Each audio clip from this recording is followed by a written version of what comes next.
We were driving along a narrow mountain road to a family gathering at my son's house when my wife suddenly grabbed my arm and said, "Turn the car around now." There was something in her voice I had never heard before. I didn't argue, I just listened. That decision saved our lives. Because in that moment, she saw something in our son that I didn't, and once I did, there was no turning back. Thanks for joining me. Before the story continues, take a second to subscribe, and let me know where you're watching from. I love seeing how far these stories travel. And just a heads up, parts of this story have been adjusted for storytelling, and any resemblance to actual names or situations is unintentional. Turn the car around, Philip, now. Martha's voice cracked like a dry branch, a sound so sharp it didn't even belong to the woman I had been married to for 40 years. 1 second, we were winding up the steep road toward the Sector 9 Highland parcel for a long-awaited family reunion, and the next, something in her tone made my blood turn to ice. I am Philip Bannerman, a 68-year-old former land auditor, with a gaze trained to measure stress points in every legal boundary I entered. But in that moment, I wasn't the one who saw it first. She was. I sat rigidly behind the wheel of my SUV, my knuckles white as the smell of damp pine and exhaust filtered through the vents. Beside me, Martha, a retired nurse who could spot a lie or a fever from across a parking lot, placed a cold, trembling hand on my shoulder. Her eyes fixed ahead, with a level of certainty I had learned never to ignore. The gravel snapped under my tires as we climbed higher into the thin air of the mid-state highlands. "Julian said everyone would be here by 2, Martha murmured, but her voice wasn't reassuring. It was searching, scanning for something that wasn't there.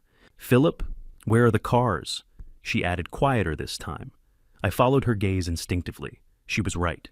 There were no vehicles lining the shoulder, no signs of arrival, no movement. Just a silence that felt arranged. "You're driving like something's wrong," she said, her voice tightening no longer, questioning, diagnosing. I didn't answer immediately. I looked toward the dark clouds pressing low over the ridge, then back to the road ahead. As an auditor, I had spent decades identifying structural anomalies, places where something looked stable on the surface, but was quietly failing underneath. But this wasn't my instinct speaking first. It was hers. A home doesn't just fall apart overnight. There are warnings, whispers, long silences, looks that don't meet your eyes. My family had been breaking for 12 years, and I was just too blind to see it. I had patched over the cracks, labeled them phases, stress, growing pains. But now, for the first time, I wasn't the one rationalizing. Martha leaned forward suddenly. "Philip there." Her voice dropped into something sharp and absolute. I followed her hand as she pointed toward a row of dead oaks lining the edge of the property. At first, I saw nothing, just shadow. Then my vision adjusted, and I saw it. A matte black heavy-duty truck, not parked, positioned, tucked into the shadows at an angle that allowed a clear line of sight to the road without exposing itself. My chest tightened as my mind began mapping intention instead of scenery. That wasn't coincidence, that was placement.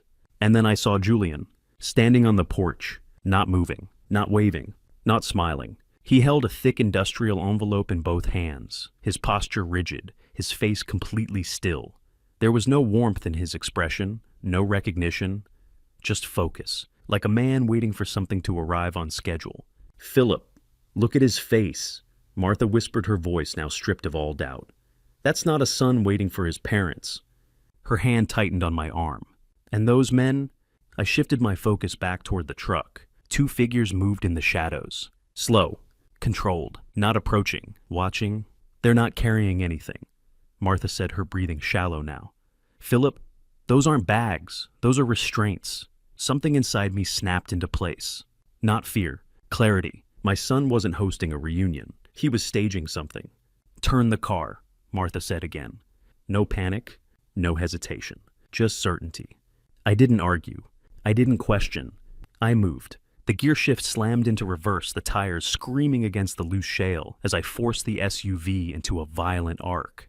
Gravel exploded beneath us as the vehicle spun the horizon, tilting for a split second before snapping back into alignment. In the rearview mirror, I saw it. The truth. Julian didn't react. No surprise, no confusion, no anger. He simply turned his head slightly and nodded. Sharp, deliberate, like a signal already agreed upon. The truck behind him roared to life. The engine ignited with a low, predatory growl that cut through the stillness of the ridge. Headlights snapped on, flooding the road behind us in harsh white light. The two men moved instantly, not scrambling, not adjusting, executing. This wasn't a situation unfolding. It was one being activated. "Martha, hold on." My voice was steady. My hands were not. I slammed the accelerator. The SUV surged forward, tires clawing at the gravel as we shot down the winding road, the trees blurring into dark streaks on either side. In the mirror, the matte black truck closed the distance with terrifying efficiency, its engine built for terrain, like this built for pursuit. We weren't leaving a reunion. We were escaping something that had been waiting for us to arrive. The road twisted sharply ahead, hugging the mountainside in tight, unforgiving curves. My grip tightened on the wheel as every instinct I had spent decades suppressing surged back to life. For 12 years, I had convinced myself that the cracks in my family were manageable, that they could be patched, hidden, explained away. I was wrong. You can't stabilize a structure that has already been redesigned to fail. And as the engine behind us grew louder, one final truth settled into place. This wasn't desperation. This wasn't chaos. This was a plan, and we had just driven straight into it. The speedometer needle danced past 80 as the heavy grille of the Sierra filled my rearview mirror like a predator's jaw. I didn't breathe. I just gripped the wheel and prayed the suspension of my SUV held the curve. The road back down from Sector 9 was a serpentine nightmare of loose gravel and steep drops. A path I had surveyed 100 times during my years as a bridge inspector.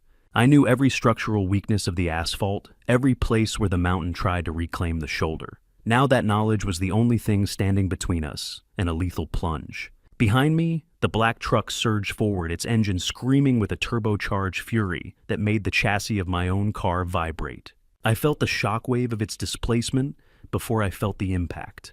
They weren't just following us. They were hunting. The Sierra lunged, aiming specifically for my rear wheel well, with a precision that chilled my blood. They weren't trying to scare me into pulling over. They were trying to snap my steering to end our journey in a tragic accident before we even reached the valley floor. The entry twist was clear. Our lives meant nothing to the men behind that wheel. "Philip, they're not stopping," Martha shouted, her voice tight with a terror she usually kept reserved for her most critical patients. "He's going to hit us again." I glanced at her for a split second, seeing her knuckles white as she gripped the door handle. "Brace yourself, Martha. I'm taking the bypass over the old creek crossing." I jerked the wheel, sending the SUV skidding across the center line toward a deteriorating section of Ridge Road.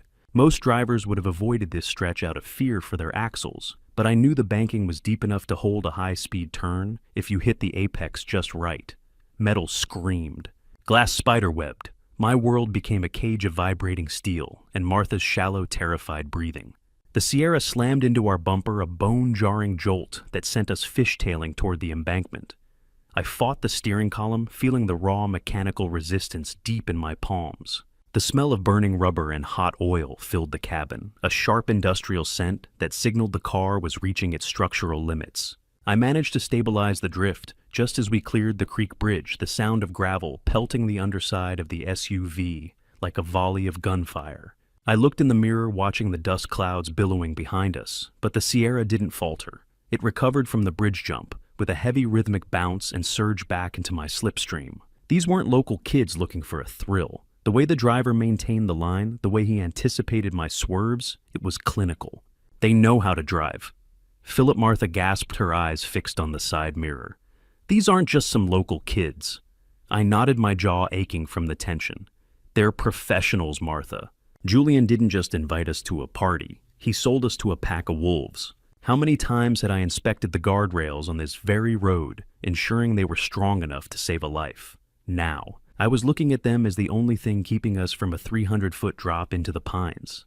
I saw a narrow choke point ahead, where the mountain wall squeezed the pavement. I slammed my brakes, a sudden violent deceleration that I knew would catch a tailgater off guard.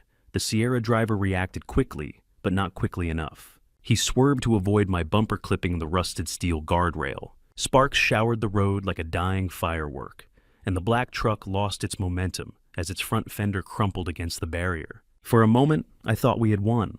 I floored the pedal, feeling the engine groan under the strain, and put 50 yards of asphalt between us. But as I found a straightaway to gain distance, the triumph turned to ash in my mouth. The Sierra didn't stay back. It didn't stop to assess the damage. It pulled away from the rail, its headlights still level, and settled into a hauntingly consistent pace. It stayed exactly 40 feet behind me. Why aren't they passing us? Martha asked, her confusion mirroring my own.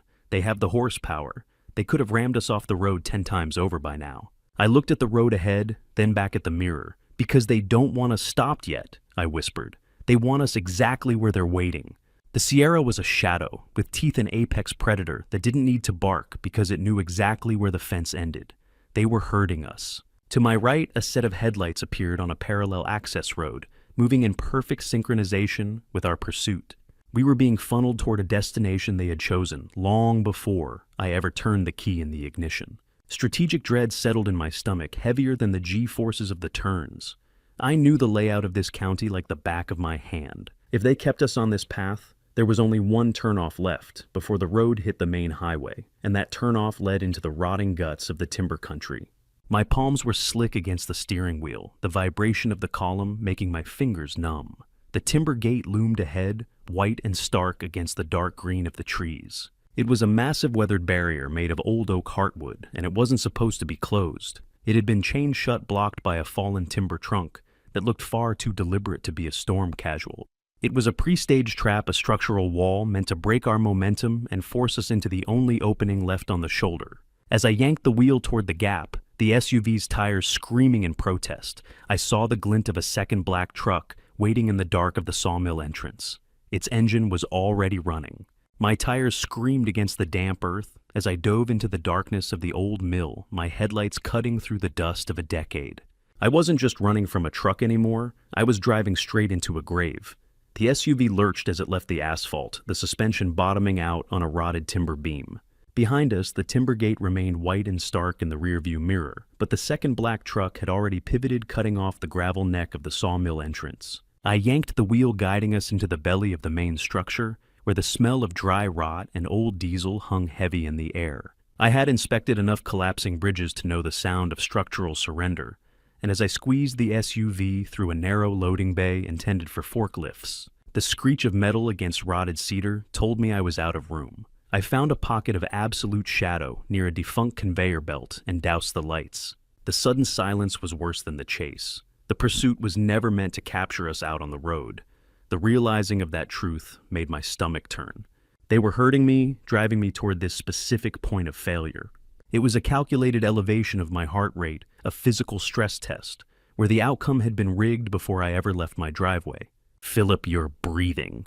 You're turning gray." Martha's voice was a sharp clinical intrusion into the static of my panic. I could feel it then, a sharp stabbing pain blooming behind my ribs like a flare. My left arm went heavy, a phantom weight dragging me down into the seat. I just need the pills. Martha, the console. Now. My words were thin, whistling through a throat that felt like it was closing. My heart was a frantic bird battering against a cage of bone, its rhythm erratic and dangerous. How do you tell your heart to slow down when the people who shared your DNA are waiting for it to explode? Martha's hands were a blur of motion as she fumbled with the center console latch. She was a professional, a nurse who had seen 1,000 cardiac crises, but this was different. This was her husband, and the wolves were idling their engines just 50 yards away in the yard. I leaned my head back against the headrest, trying to find the structural center of my own soul, while the SUV cabin felt like it was shrinking. The rhythmic thrum of the Sierra's idling engine outside vibrated through the floorboards, a predatory heartbeat that mocked my own. Martha frantically reached into the center console, pulling out the silver foil pack of my blood thinners. I heard the sharp, frantic crinkle of the sliced foil in her shaking hands. "Philip," she whispered, and the sound was more terrifying than the men with the zip ties. "They're gone. These aren't your meds. Someone cut the foil." I turned my head, the movement costing me more energy than I had. She held the pack up to the dim light, filtering through the mill's slats. Every single blister had been carefully surgically sliced from the back. The original tablets had been removed, and in their place were pills that were thicker, chalkier, and altogether wrong.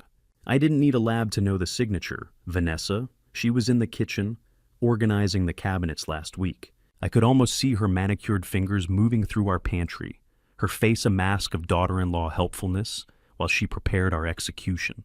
The foil pack was a silver butterfly, with its wings clipped a tiny monument to a son's greed and a mother's clinical cruelty. It wasn't a rush job. It was an execution planned weeks in advance right under our noses while we talked about the guest list for the reunion. Martha brought one of the fake tablets to her nose, sniffing it with a focused intensity.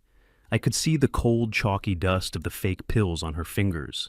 This is a common supplement, Philip. High-dose vitamin K. It acts as a direct antagonist to your medication. If you take these while your heart is under this much stress, your blood will clot in minutes. They didn't want a murder scene, Philip. They wanted a stroke. The wisdom of the trap was breathtaking in its malice. A natural death behind the wheel of a crashed SUV on a dangerous mountain road. No forensics, no questions, just a grieving son inheriting the Highland parcel. You see, that's the thing about family. They don't need to break down your door when you've already given them the key to your medicine cabinet. My anger began to burn through the fear, a cold, reflective heat that gave my hands a temporary steadiness. Then, I can't let my heart stop, I whispered, gripping the steering wheel. And I can't stop this car. I watched the family safety blue dot pulsing on my phone screen on the dashboard. Julian had insisted I install it so he wouldn't worry about us on the drive. It was the exact tool he was using to lead those black trucks directly to our throats. I realized the truth of our situation, then the blue dot was the tether and the sawmill was the slaughterhouse. Every move I had made to escape had been broadcast to the men in the Sierras with satellite precision. As the headlights of the first Sierra swept across our windshield, the beams cutting through the rotted wooden slats like searchlights, Martha didn't scream. She had spent too many years in emergency rooms for hysterics. She reached out, her eyes fixed on the massive logging truck, pulling out of the far gate across the yard, its trailer loaded with heavy oak trunks. She grabbed my phone with a decisive snap, her gaze meeting mine for a fraction of a second. I saw the nurse and her disappear, replaced by a woman who was ready to fight for her life. She threw the phone toward the open window, her eyes never leaving the movement of the heavy truck. I watched my digital identity leave me a glowing blue beacon of betrayal spinning toward the chassis of a moving 18-wheeler. It was a desperate gamble, a tactical diversion intended to blind the digital eyes that were currently watching my heart fail. The phone didn't just fall. It sailed through the open window, a glowing blue beacon of betrayal spinning toward the chassis of a moving 18-wheeler. I watched my digital identity leave me, hoping it would take our death sentence with it. Martha's hand was still outstretched, her fingers trembling slightly against the cold air of the timber yard. We watched in a suspended crystalline silence as the device bounced once off the gravel and wedged itself firmly onto the rusted metal frame of the logging truck. The driver of the big rig didn't even notice. He shifted gears, the heavy groan of the transmission echoing through the hollow mill structures, and began his slow, lumbering exit toward the main road. That phone, the very tool my son Julian had designed to monitor his aging parents under the guise of family safety, was now our only salvation. It was a power reversal I hadn't expected, a tactical pivot born of Martha's instinct. The blue light of the screen flickered one last time against the mud-caked tires of the trailer before disappearing into the shadows of the outer gate. As the logging truck pulled away, I realized the signal would now lead our hunters miles away, following a phantom trajectory toward the interstate, while we remained crouched in the dark. "Don't breathe, Martha. Let the signal do the running for us." My voice was a mere sandpaper rasp, barely audible over the settling dust. I reached out and cut the SUV's lights and engine with a practiced clinical speed. I knew the layout of this yard from a survey I'd done 20 years ago. I knew where the shadows were deepest and the foundations most solid. We were tucked behind a row of rotted cedar stacks, the smell of wet sawdust and old grease thick enough to taste. Silence is a heavy thing. It weighs more than the steel beams I use to inspect, pressing down on your lungs, until you forget how to swallow. We waited, the cold, damp air of the timber yard biting at my skin through the open window. Minutes felt like hours. Then the sound reached us, the aggressive, high-tuned whine of the Sierra engines. They weren't hiding. They were coming fast, their headlights scanning the yard, like searchlights in a prison break. I watched the beams dance across the rusted corrugated iron of the sheds, searching for the reflection of my paint or the heat of my exhaust. Two black Sierras tore into the yard, their tires kicking up plumes of gray grit. They slowed down, their predatory silhouettes crossing just 30 feet from where we sat. I could feel the physical sensation of the heavy engines vibrating through the ground, a bone-shaking rumble that traveled up through the tires and into my chest. One truck stopped so close I could have tossed a stone and hit the driver's door. I sank lower into my seat, my knuckles white on the steering wheel. Through the gap in the wood stacks, I saw the driver. He was a man with a scarred jaw, his face illuminated by the cold artificial glow of a tablet mounted to his dashboard. He was checking the GPS. On that screen, the blue dot, the ghost of Philip Bannerman, was moving rapidly toward the interstate exit. He didn't even glance at the buildings around him. To him, the world was reduced to that digital pulse, and the pulse was running. "They're taking the bait," I whispered, my heart hammering a frantic rhythm against my ribs. "Look at the lead truck. He's not even looking at the buildings. They think we're panicking, Martha. They think we're running for the highway." With a sudden roar, both trucks peeled out their exhaust, coughing black smoke as they chased the logging truck into the afternoon mist. My son Julian had turned our love into a leash, and the GPS dot was the collar. But even a dog knows how to slip a collar if the master is cruel enough. Once the sound of their engines faded into a distant hum, I let out a breath I felt like I'd been holding since we left the estate. The silence of the timber yard returned, but it was different now. It was the silence of the off-the-grid, the quiet of the legally dead. Martha reached over her hand, cold but firm, as she grabbed my wrist to check my pulse. "Your heart is hammering, Philip," she said, her nurse's eyes fixed on my face, even in the gloom. "We need to find a way to flush that vitamin K out of your system. You're walking a tightrope without a net." I looked out at the abandoned machinery scattered across the yard, rusted skeletons of an industry that had long since moved on. Julian's character felt like that broken steel hollowed out by greed, left to rot while he chased a shiny new future built on the wreckage of our lives. "The phone will buy us time," I replied, my voice gaining a hard, reflective edge. "But Julian isn't stupid. He'll check the highway cameras eventually. He'll see a logging truck instead of an SUV, and he'll know we've doubled back." Have you ever wondered what it feels like to be a ghost while you're still breathing? To watch the world hunt for a version of you that no longer exists? We were safe for the moment, but the victory felt bittersweet, like ash in my mouth. I had spent my life keeping people safe and bridges standing. Now, I was just a terrified husband, praying we could disappear into the trees before my own heart gave out. I reached into the glove box, my fingers searching for the emergency medical kit I always kept there. My stomach dropped. The small plastic orange bottle of my actual blood, thinner as the ones that could counteract the thick, sluggish weight in my veins, wasn't there. I remembered the rush, the panic at the estate when the first Sierra appeared. I'd left them on the kitchen island. I had the fake pills Vanessa had planted, and I had the ticking clock in my chest, but the real cure was 10 miles away in a house full of wolves. I turned the key, the engine groaning in the dark. We were invisible now, but I could feel the thickness in my blood, a ticking clock that didn't need a satellite to find me. The rusted doors of the old sawmill creaked open like a scream I had been holding in for 30 years. There is a specific kind of cold that doesn't come from the Pennsylvania winter. It is the frost that settles on your bones when you realize your own son has calculated the exact moment of your death. I guided the SUV into the cavernous belly of the mill, the headlights cutting through layers of suspended dust before I cut the power. We sat there in the sudden absolute dark, the only sound the rhythmic drip of rainwater through the mill's rusted roof, and the cooling metal of the engine ticking like a countdown. My chest felt tight, the blood in my veins moving with the heavy, sluggish consistency of wet cement. I reached for the center console, my fingers clumsy as I pulled out the silver foil pack Martha had described. In the dim gray light filtering through the slats of the mill, the truth looked even uglier. These pills were not placebos. They were active medical assassins specifically chosen because they leave no trace of foul play in a standard autopsy of a heart patient. Julian hadn't just sabotaged me. He had engineered a perfect natural-looking erasure. Martha reached over her movements, possessing the practiced efficiency of 40 years in white scrubs. She took the pack from me, her thumb scraping against a pill's chalky white surface. I watched her, the gray light catching the deep lines of worry on her face. "Philip, look at me," she said, her voice dropping into that clinical tone she used for the terminal cases. "If you had swallowed these when your chest tightened back on the road, you would be a statue in the driver's seat by now.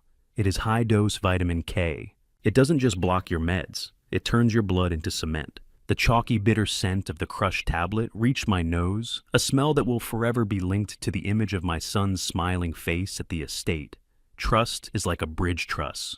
You can replace a few rusted bolts, but once the main girder is cracked, the whole structure is just waiting for a heavy wind to come along and prove it is a lie. I had been replacing bolts for Julian since he was in diapers, never realizing the girder had been rotten from the start. The meticulous nature of this betrayal triggered a memory I had tried to bury under a layer of fatherly denial.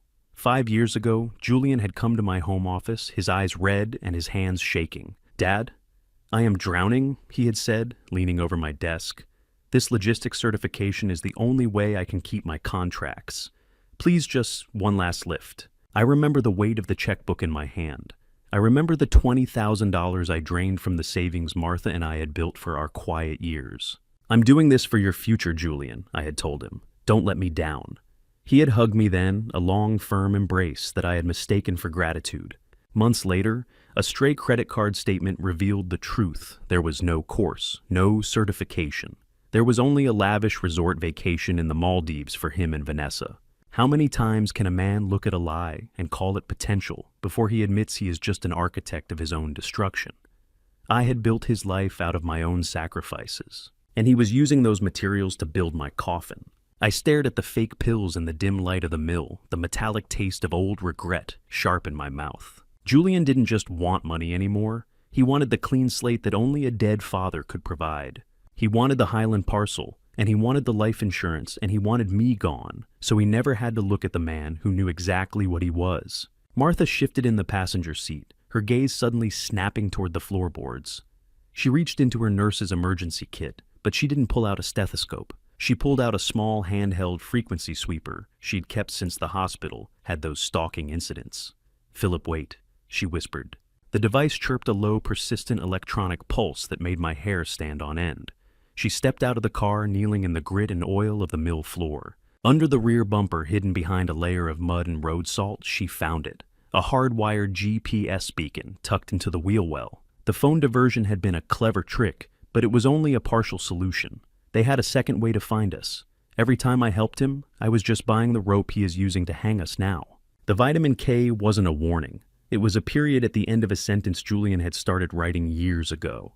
He had known I would run. He had known I would stress my heart. He had known exactly which bottle I would reach for in the dark. As Martha yanked the magnetic tracker from the wheel well, the cold, gritty texture of the mud staining her hands, I saw the twin beams of light. The second black Sierra was turning back from the interstate road, its headlights scanning the tree line with a slow mechanical hunger. They hadn't followed the logging truck for long. They had checked the hardwired feed and realized the ghost was still in the woods. I felt the fire starting to burn in my chest again, but this time, it wasn't just the vitamin K. It was a cold, white-hot clarity. My son thought he was the only one who knew how to use a map. He forgot who taught him how to read the terrain. I reached down and gripped the wire of the tracker, feeling the vibration of the electronics through my fingertips. I ripped it out, the sparks mirror imaging the fire in my soul. We were out of medicine, out of friends, and nearly out of time, but we weren't out of road yet. I extinguished the headlights, plunging us into a world of ink and pine. If Julian wanted to hunt us like ghosts, I was going to show him exactly how invisible a man with a surveyor's map could be. The metallic sting of the sparks from the ripped tracker still burned in my palm as I dove into the darkness of the old mill. I wasn't just running from a truck anymore, I was driving straight into a grave. The jagged end of the cable bit into my palm, but I didn't feel the sting, only the cold adrenaline of a man who had finally stopped playing the victim. We were sitting in the mouth of a fire road that didn't exist on any GPS, a narrow scar of mud and shale that I had helped grade 40 years ago. Martha was silent beside me, her silhouette barely visible in the dark. I reached into the glove box to find a rag for my hand, but my fingers brushed against something else, a crumpled slip of thermal paper. I smoothed it out against the dashboard. It was a receipt from a high-end electronics firm in Philadelphia, dated just 4 weeks ago. It wasn't for business supplies. It was for a long-range thermal imaging kit and 3 encrypted wireless beacons, all billed to my personal line of credit. The $20,000 I thought I'd lent Julian for his career hadn't been a loan. It was a down payment on the hardware he was currently using to track me down. The realization was a physical blow. A secondary collapse in a foundation I already knew was beyond repair. "Keep your window down, Martha. Listen for the sound of the creek. If we pass it, we've gone too far west."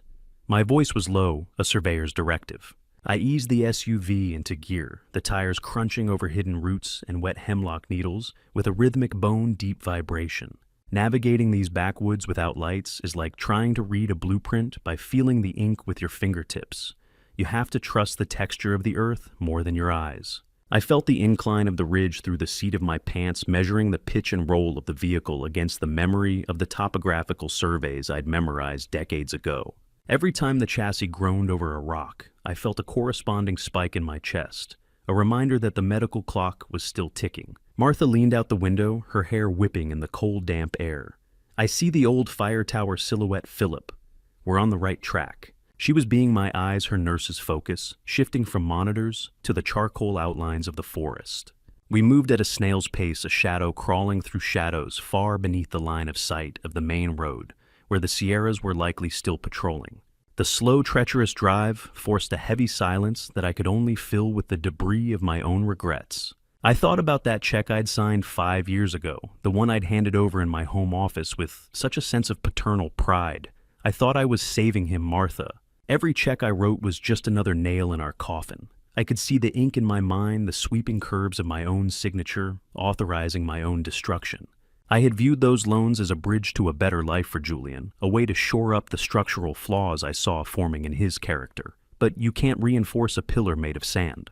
We didn't raise a son, Philip. Martha whispered, her voice reflecting the same bitter grief I felt. We built a monster and called it potential. At what point does a father stop being a provider and start being a victim? Is it when the first lie is told, or when the first pill is swapped? The distance between me and Julian wasn't just the miles of forest we were currently traversing. It was a decade of ignored stress points and willful blindness. I had been a bridge inspector who refused to see the rot in my own house until the roof was already touching the floor. We emerged from the thickest part of the woods, the trees thinning out as we reached the overlook of the valley. Below us, the lights of the town were a scattered handful of diamonds, but I was looking for only one beacon. There it is.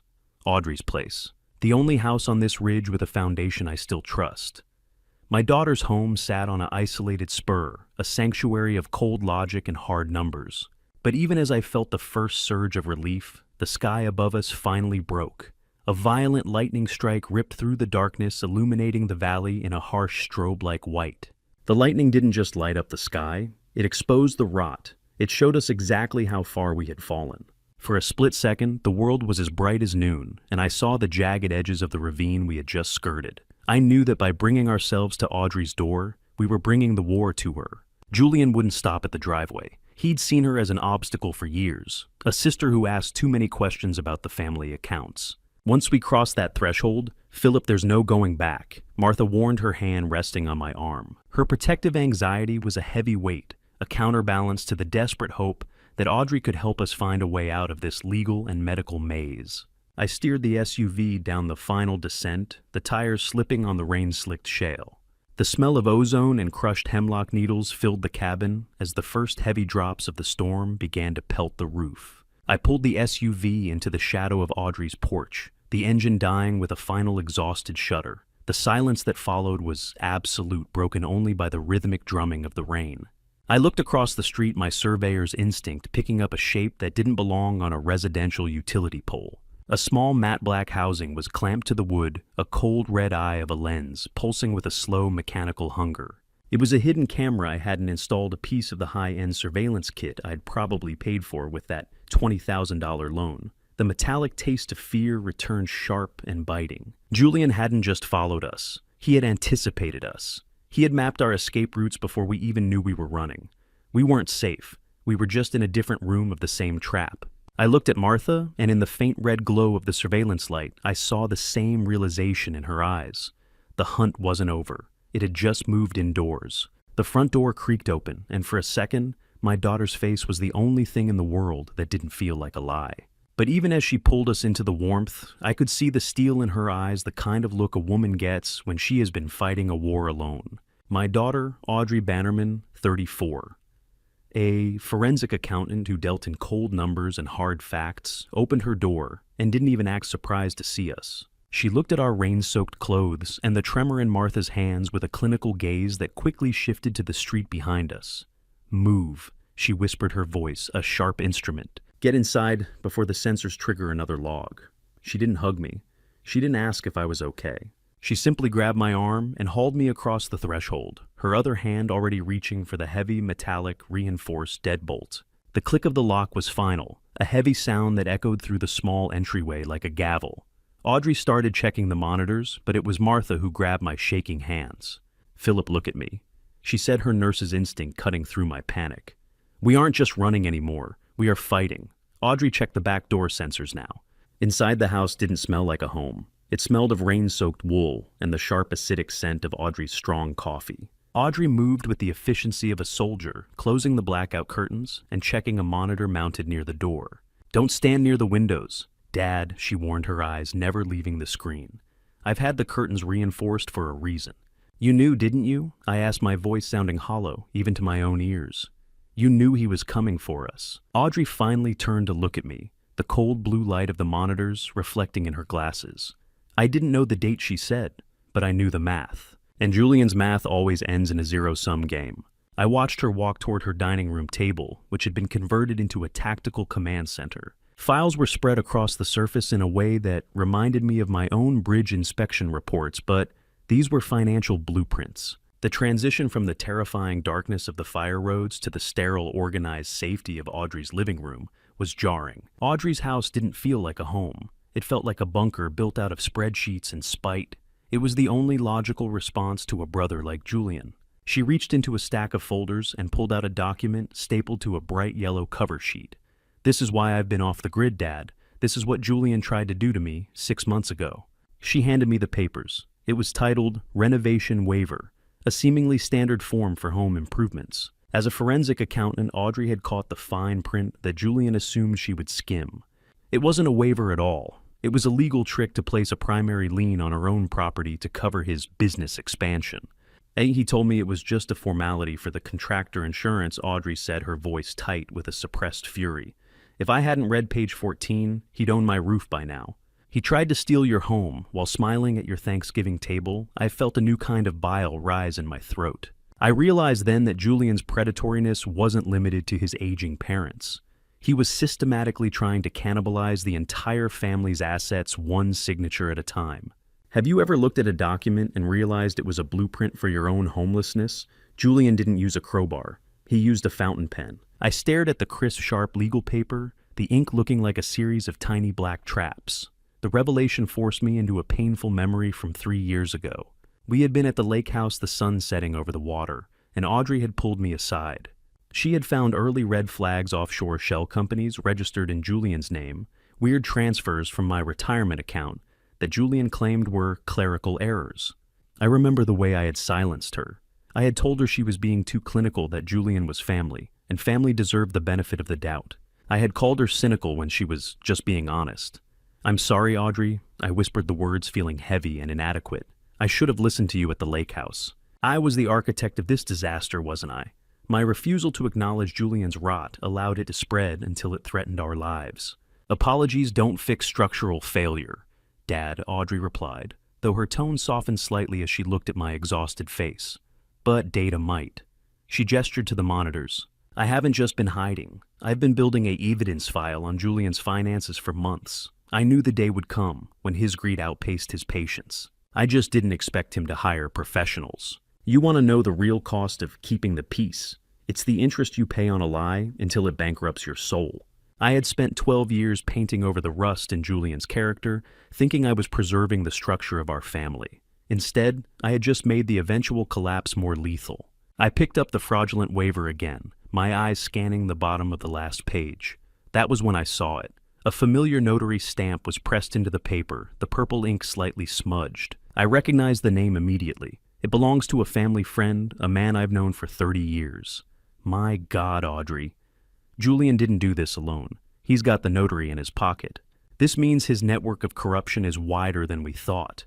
He isn't just a desperate son. He's a local infrastructure of fraud. The realization that our entire social circle might be compromised made the walls of the bunker feel thinner. Audrey leaned over the desk, the hum of the computer fans filling the quiet room. She tapped a few keys, her face pale in the glow of the monitor. "The waiver was just the bait, Dad. That was the small play. While you were focused on the party, I was tracking the land registry. Look what he did to your Highland parcel file." The cursor blinked on the screen like a pulse, a digital heartbeat for a crime that was already in progress. I leaned in, my heart hammering against my ribs as the screen flickered to life. The cursor blinked on the screen like a pulse, a digital heartbeat for a crime that was already in progress. I stared at the high-resolution digital ink, and for a moment, I forgot how to breathe. The screen didn't just show numbers, it showed a ghost. There, listed under a certified death record dated 2 weeks ago, was my own name, Philip Bannerman, deceased. The cause of death was listed as a myocardial infarction, signed off by a county coroner I'd never met. I reached out, my fingers trembling as they brushed the cool glass of the monitor. High-dose vitamin K. I whispered the clinical horror of Task 2.2 finally finding its legal anchor. He didn't just want me gone, Martha. He had already buried me on paper, utilizing a high-resolution scan of my professional stamp to forge my digital signature on insurance applications 3 years ago. This was the entry twist that turned our flight into something far more macabre. I wasn't just being chased by hired muscle. I was legally a non-entity. In the eyes of the Commonwealth of Pennsylvania, I was a corpse. It meant the men in those Black Sierras could pull a trigger in broad daylight, and there would be no missing persons report to file. You can't murder a man who is already dead. Audrey's fingers flew across the keyboard, her face set in a mask of grim determination as she navigated the quiet title action Julian had initiated. He didn't just steal the land, Dad, she said, her voice dropping into a register of pure forensic fury. He erased you. He filed this forged certificate along with a fraudulent will to transfer the Highland parcel to a shell company called Ridgecrest Holdings. You're a legal non-entity, and the property is already in the final stages of liquidation. I sank into the chair behind her, the weight of the betrayal pressing down on my chest harder than any heart condition. I saw that truck Audrey a month ago. I thought I was being paranoid, but he's been measuring my grave for weeks. Have you ever looked at your own death certificate and realized the signature at the bottom was written by the person you taught to tie their own shoes? It is a question that defies logic, a structural failure of the soul that no amount of engineering can fix. My son hadn't just tripped into greed, he had built a cathedral to it, and I was the sacrifice at the altar. The sight of those digital records triggered a memory that had been itching at the back of my mind for weeks. It was a Tuesday nearly a month ago, around 3 a.m. I had woken up to get a glass of water and looked out the front window of the Bannerman home. There, idling at the very end of the driveway with its lights extinguished, was a matte black truck. I remember seeing the silhouette of a man standing near the edge of our property, the faint flash of a camera lens capturing the foundation of the house and the exterior sensors of our security system. At the time, I had woken Julian to tell him. He had just laughed it off, leaning against the doorframe with a sleepy, practiced ease. "It's just the cable company, Dad. Don't be so dramatic. They're probably just updating the line maps." I wanted to believe him. I needed to believe him. Utility workers don't work in the dark with their lights off, Julian. I had countered, but I let the suspicion die because the alternative was too monstrous to contemplate. Now I realized he hadn't been protecting my peace. He'd been hosting the recon team. The ink on the paper was dry, but the betrayal was still bleeding. The silence of the office was shattered by the sharp, rhythmic chirp of Audrey's phone. It was an unrecognized number, but we all knew who it was. Audrey hit the speakerphone, her hand steady even as mine shook. Julian's voice filled the room, but it wasn't the voice of my son. It was flat, clinical, and transactional, the sound of a man closing a deal. "I hope you're comfortable, Audrey," he said, his tone devoid of any familial warmth. "You're making this very difficult for Vanessa, Dad. She doesn't have my patience. We know exactly where you are. The folder you took from the SUV, the original Highland survey, needs to be delivered to the drop point near the old trailhead by dawn. If you're stubborn, Leo will be the one who pays the price for your nostalgia." The protectiveness I felt for my grandson flared into a murderous rage, a heat that finally burned away the last of my shock. "If you hurt that boy, Julian, there isn't a hole deep enough in Blackridge to hide you from me," I growled into the phone. But Julian didn't flinch. Julian's voice was a scalpel peeling back the last layers of my fatherhood, until there was nothing left but the raw, stinging nerves of survival. "I'm looking at you right now, Dad," Julian whispered through the speaker, and the hair on my arm stood up. Audrey really should have updated the firmware on her porch camera. The exit twist hit us like a physical blow. The small red light I had seen outside wasn't just a recording device. It was a live feed. He was watching us in real time, savoring the look of terror on our faces, as we realized our sanctuary was just a transparent box. "Vanessa says the boy is getting tired of the basement." Julian added the static of the line, making his voice sound like it was coming from underground. "You have 4 hours. Don't make me prove how much I've changed." The line went dead, leaving us in a state of high alert panic. I looked up at the corner of the ceiling. my eyes searching for the tiny lens I knew was hidden there, staring directly into the eye of the monster I had raised. The rhythmic ticking of a clock on Audrey's wall seemed to accelerate each second a hammer blow against the deadline. We weren't just being hunted, we were being performed for, and the final act was set for sunrise. I looked up at the corner of the ceiling, staring directly into the lens of the camera like I was looking Julian in the eye. I stared into the black lens of that porch camera and felt my soul strip bare. It wasn't just a piece of tech, it was my son's eye cold and unblinking, watching his father realize he'd been living in a curated cage. For 68 years, I had walked this earth believing I was the surveyor, the one who measured the world. Now, I was the specimen under a microscope. Audrey didn't waste a second. She moved to the router, with a cold, frantic energy ripping the power cord from the wall. The static charge smell of the router after it was pulled lingered in the air like ozone after a lightning strike. The little green lights flickered and died, and with them, the red eye of the porch camera winked out.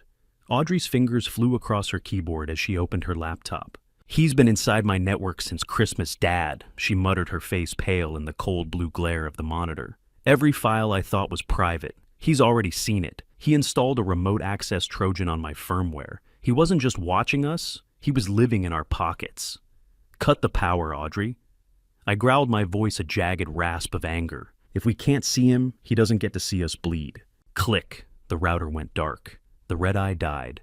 But the feeling of being watched, that's a stain that doesn't wash off with a power cycle. I stood in the center of the living room, feeling the invasive dread crawl over my skin like insects. Every email, every family photo, every login I'd ever used Julian and Vanessa had curated them all to build this mastermind narrative they were using to erase me.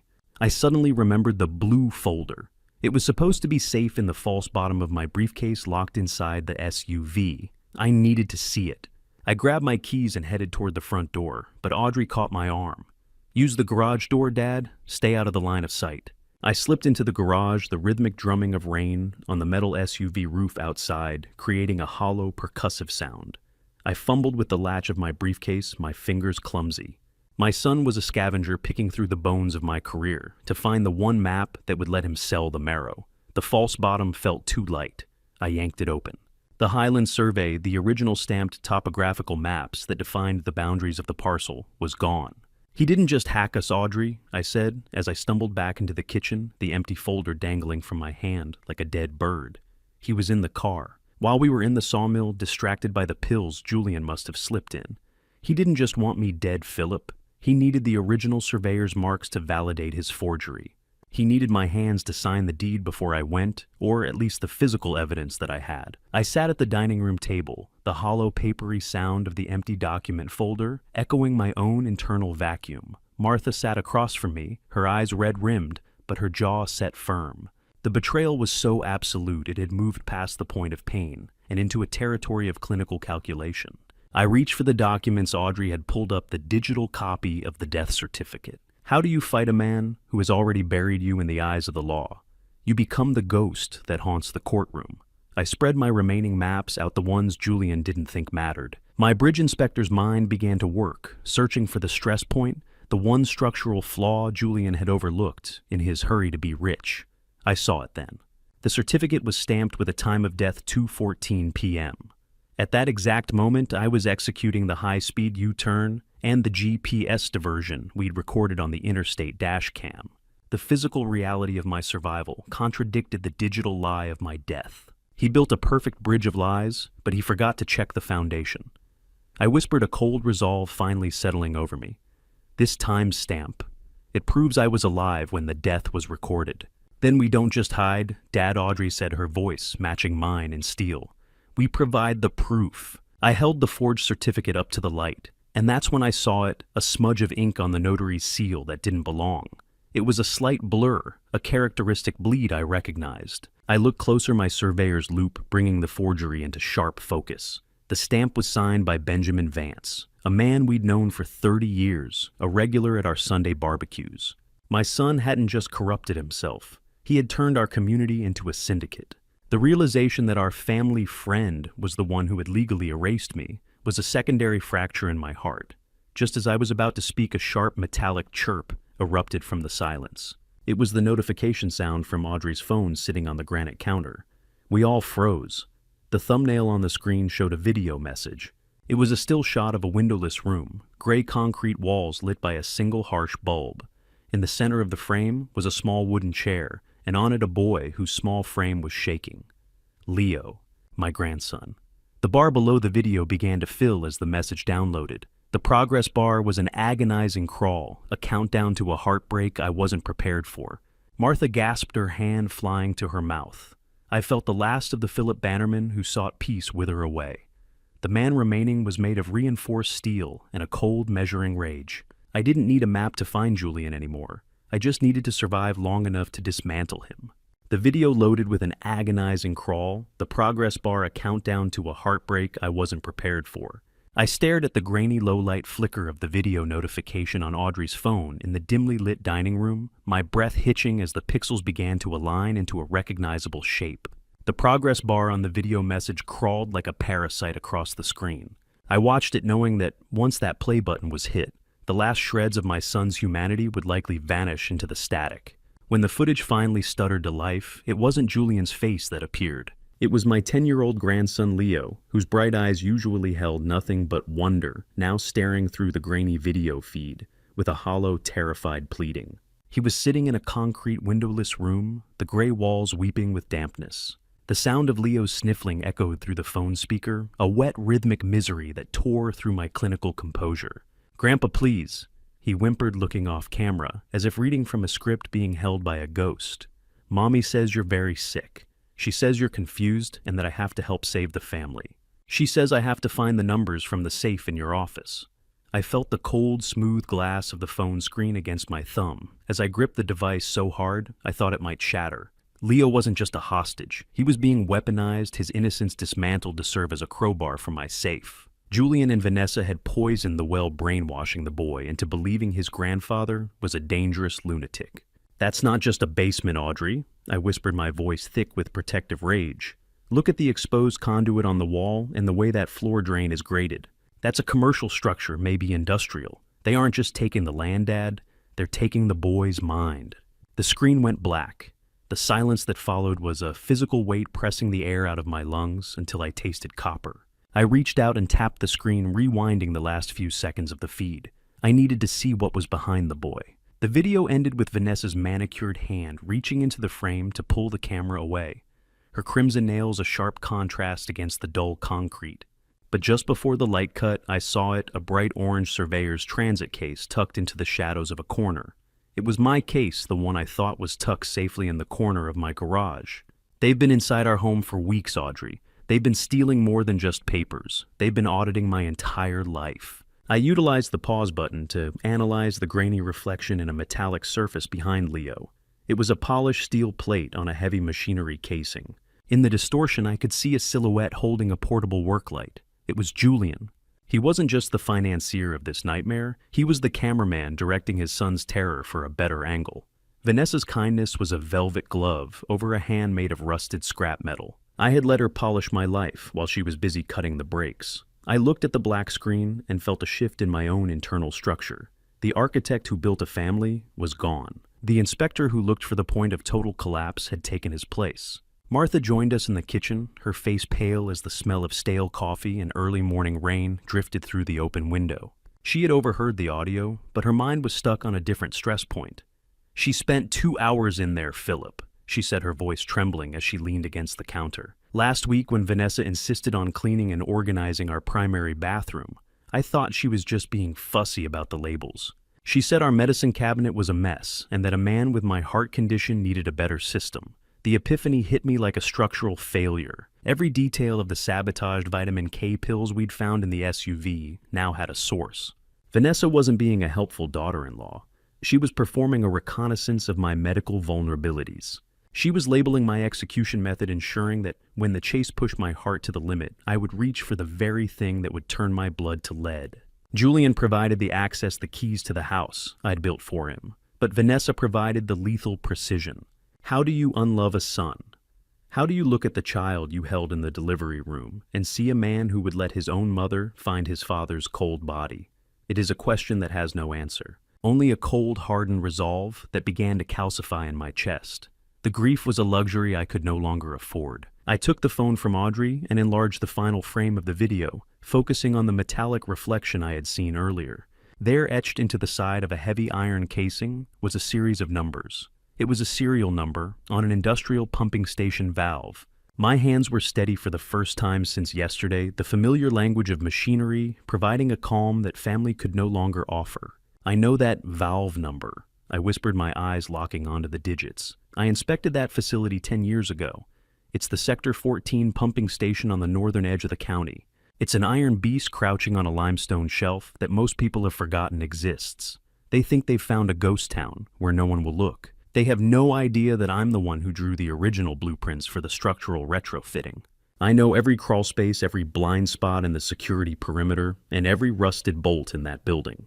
Julian was always too bored to listen to my stories about work, too busy looking for a shortcut to notice the details. He's chosen the one place in Pennsylvania where I am the absolute master of the environment.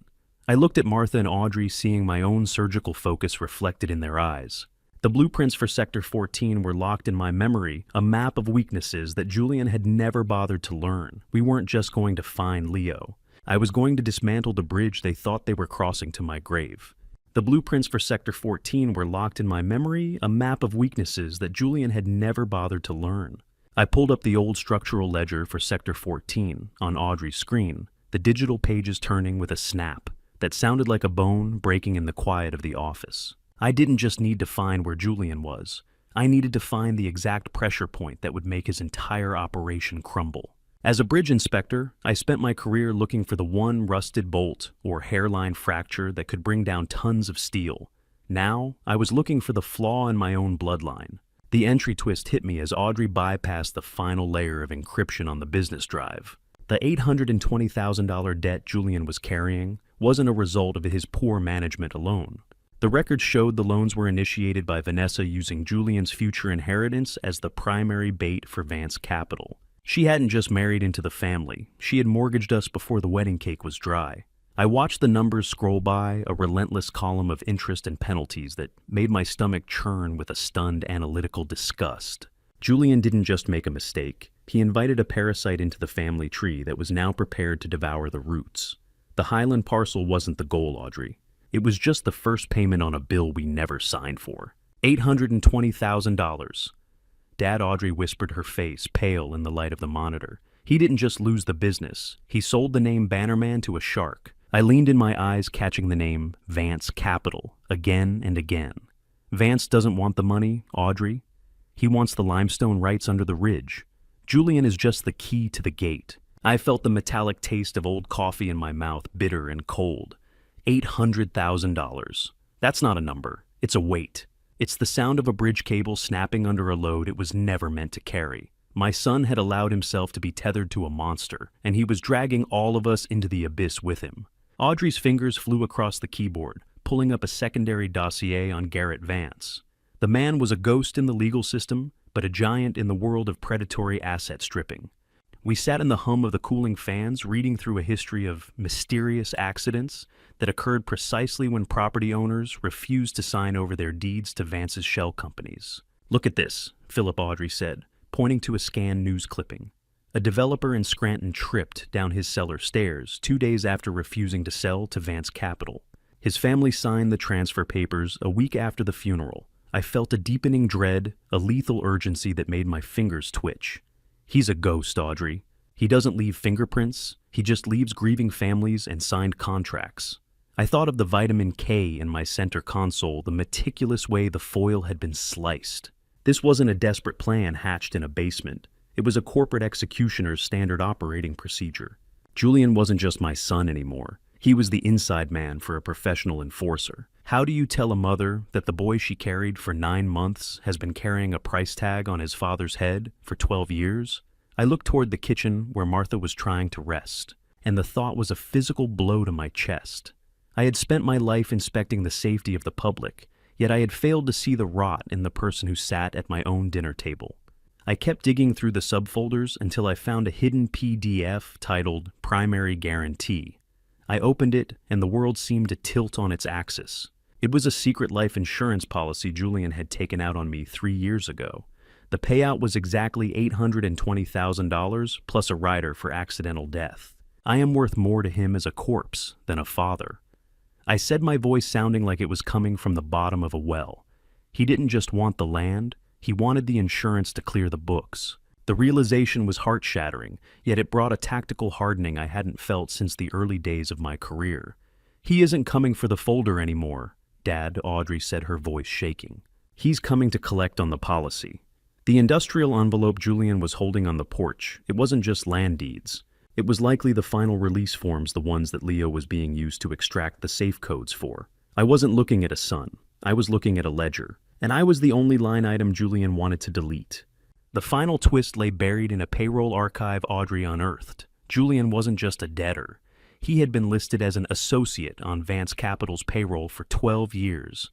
The timeline was perfect. He hadn't just been struggling.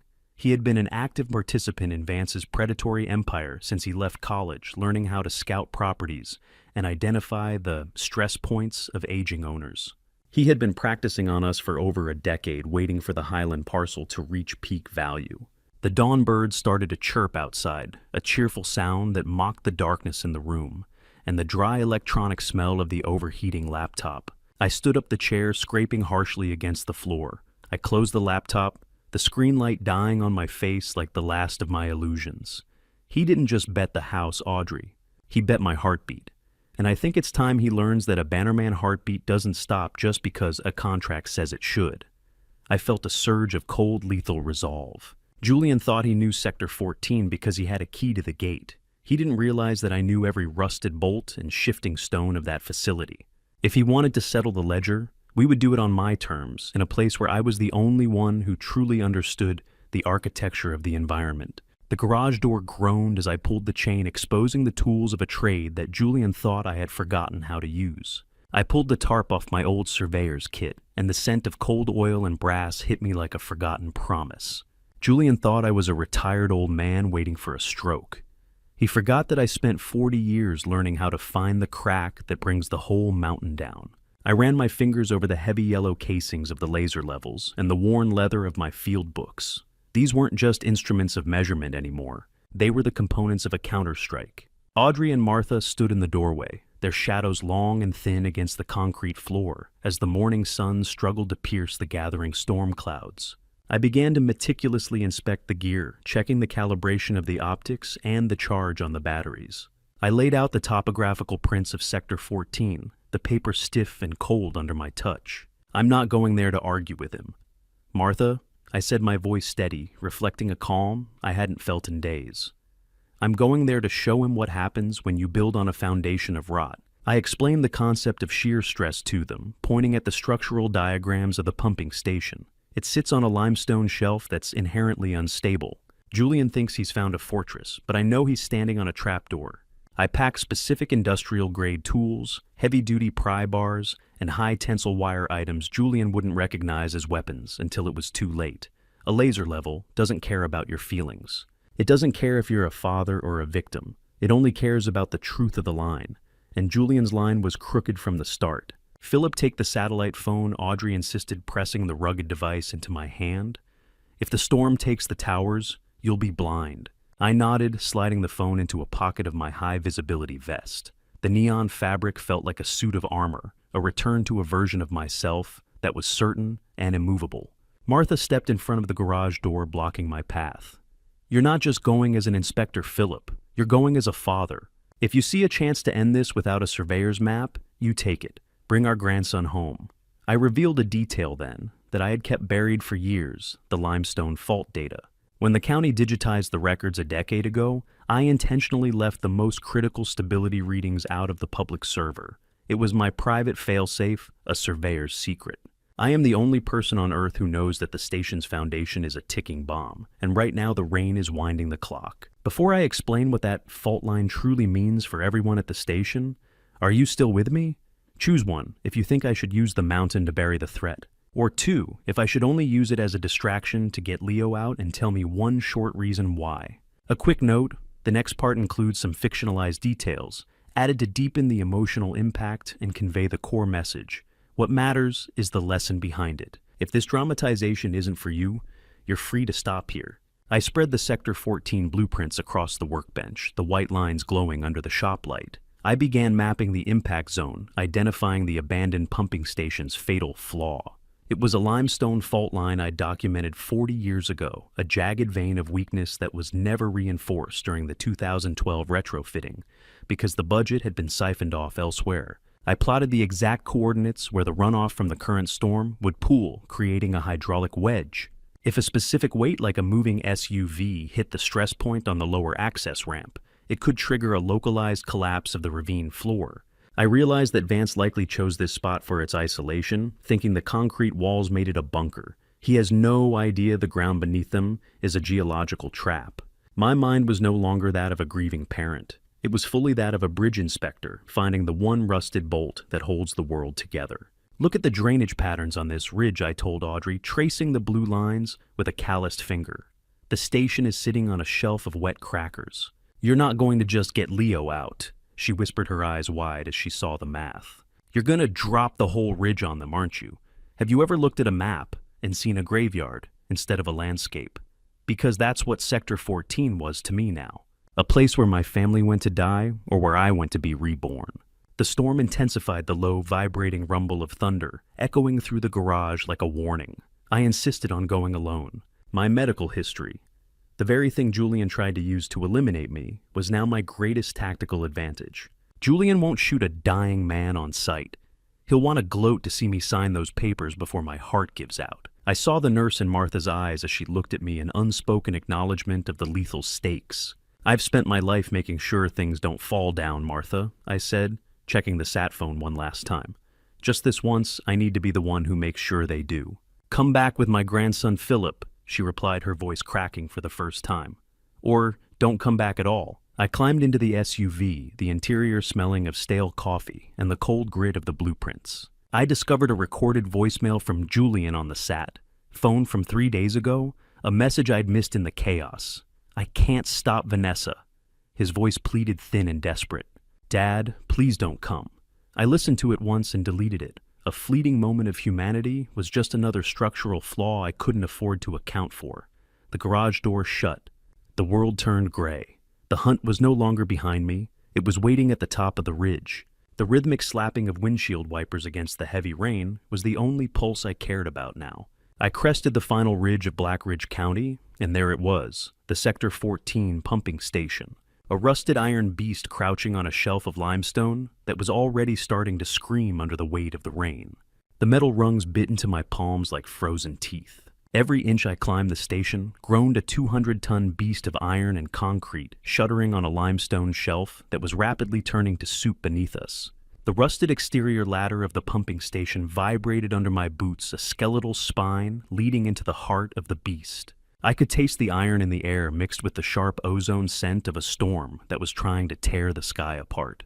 My heart, the very thing my son had tried to weaponize against me, hammered a rhythmic protest against my ribs, but I ignored it. I was no longer a victim or a patient. I was an architect returning to a structure I knew better than my own reflection. I reached the narrow maintenance catwalk circling the upper level, the wind howling through the corrugated metal like a choir of the damned. I paused, pressing my back against the wet siding to catch my breath. I took my high-visibility vest and turned it inside out, the dull gray lining making me vanish into the shadows of the machinery. This was my terrain. Peering through a section of reinforced grime-streaked glass, I finally saw them. The interior of the station was bathed in the sickly blue flicker of a laptop screen and a single industrial work light. Leo was there tied to a central concrete pillar, his small frame hunched in terror. Julian was pacing frantically near a makeshift workstation, his hands blurring as he typed. Garrett Vance sat in a folding chair, a man whose expensive suit looked like armor and whose eyes held the flat predatory stillness of a shark in shallow water. He was meticulously checking the mechanism of a high-tensile industrial bolt gun, the metal clicking with a lethal rhythmic precision. "I can't get the encryption to bypass," Julian shouted, his voice cracking with a desperation that made my stomach turn. "The server isn't responding." Vance didn't even look up from his weapon. "That's because the person who owns the keys is currently a ghost, Julian. Ghosts don't have passwords. Focus on the drive." I watched my son, the boy I had raised to respect the integrity of a foundation, groveling before, a man who specialized in hollowing them out. How many years had I spent teaching Julian that the most important part of any structure was the stuff you couldn't see, the foundation, the intent. Now I was looking at the rot I'd let fester in my own bloodline. The entry twist was a bitter pill to swallow. Julian truly believed I was dead. He wasn't just hiding, he was mourning the loss of a passcode, not a father. He was genuinely convinced the forged certificate had ended my existence, making my presence on the other side of that glass a haunting in the making. I moved silently along the catwalk, my boots finding the solid points of the steel where the vibration was least likely to betray me. I identified the emergency manual release for the upper ventilation door, a heavy iron slab that led directly into the main floor. I calculated the structural load in my head, noting the way the storm's vibration had already weakened the door's hinges. Lightning ripped through the gray sky, and for a split second, I saw Vance's face clearly. It wasn't the face of a businessman. It was the face of a machine that had run out of oil.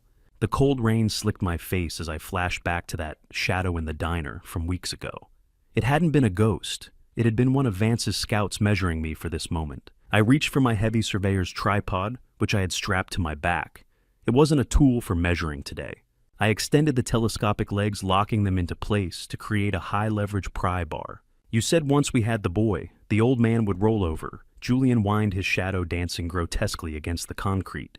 The old man is dead, Julian. Vance replied, his tone clinical. You saw the certificate. Now focus.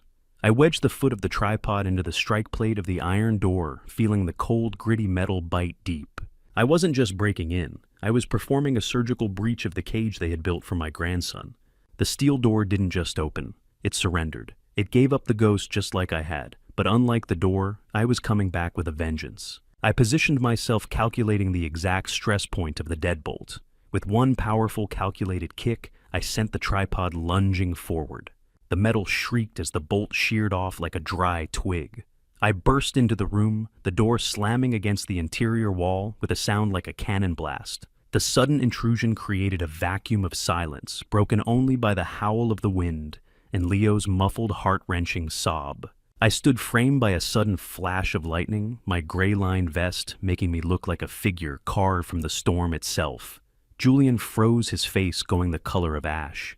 Dad, no, how are you here? I stepped forward, the smell of industrial grease and wet concrete thick in my lungs. A bridge doesn't just disappear because you sign a piece of paper. Julian, I said, my voice is cold as the rain outside, and neither do I. I didn't look at Julian. I looked at Leo, seeing the spark of hope ignite in the boy's eyes. But as I took another step, the power reversal was instantaneous. Vance didn't flinch. He didn't look surprised. He simply shifted his weight and turned the heavy bolt gun toward Leo's temple instead of me. Perfect timing, mastermind, Vance whispered, giving me a smile that was nothing but teeth. We were just looking for a witness. The air in the station was thick with the smell of wet concrete and my son's cowardice. I didn't look at the gun. I looked at Leo, trying to project every ounce of structural stability I had left into the boy's trembling frame. His eyes were wide, fixed on me with a desperate, silent plea that cut deeper than any physical blade. I stood in the shattered doorway, my hands raised slowly to chest height. I wasn't empty-handed. Clutched in my right hand was a thick leather-bound ledger, its edges worn and its weight substantial. This was the mastermind's gambit, the final piece of theater in a life I was ready to trade for the boy's safety.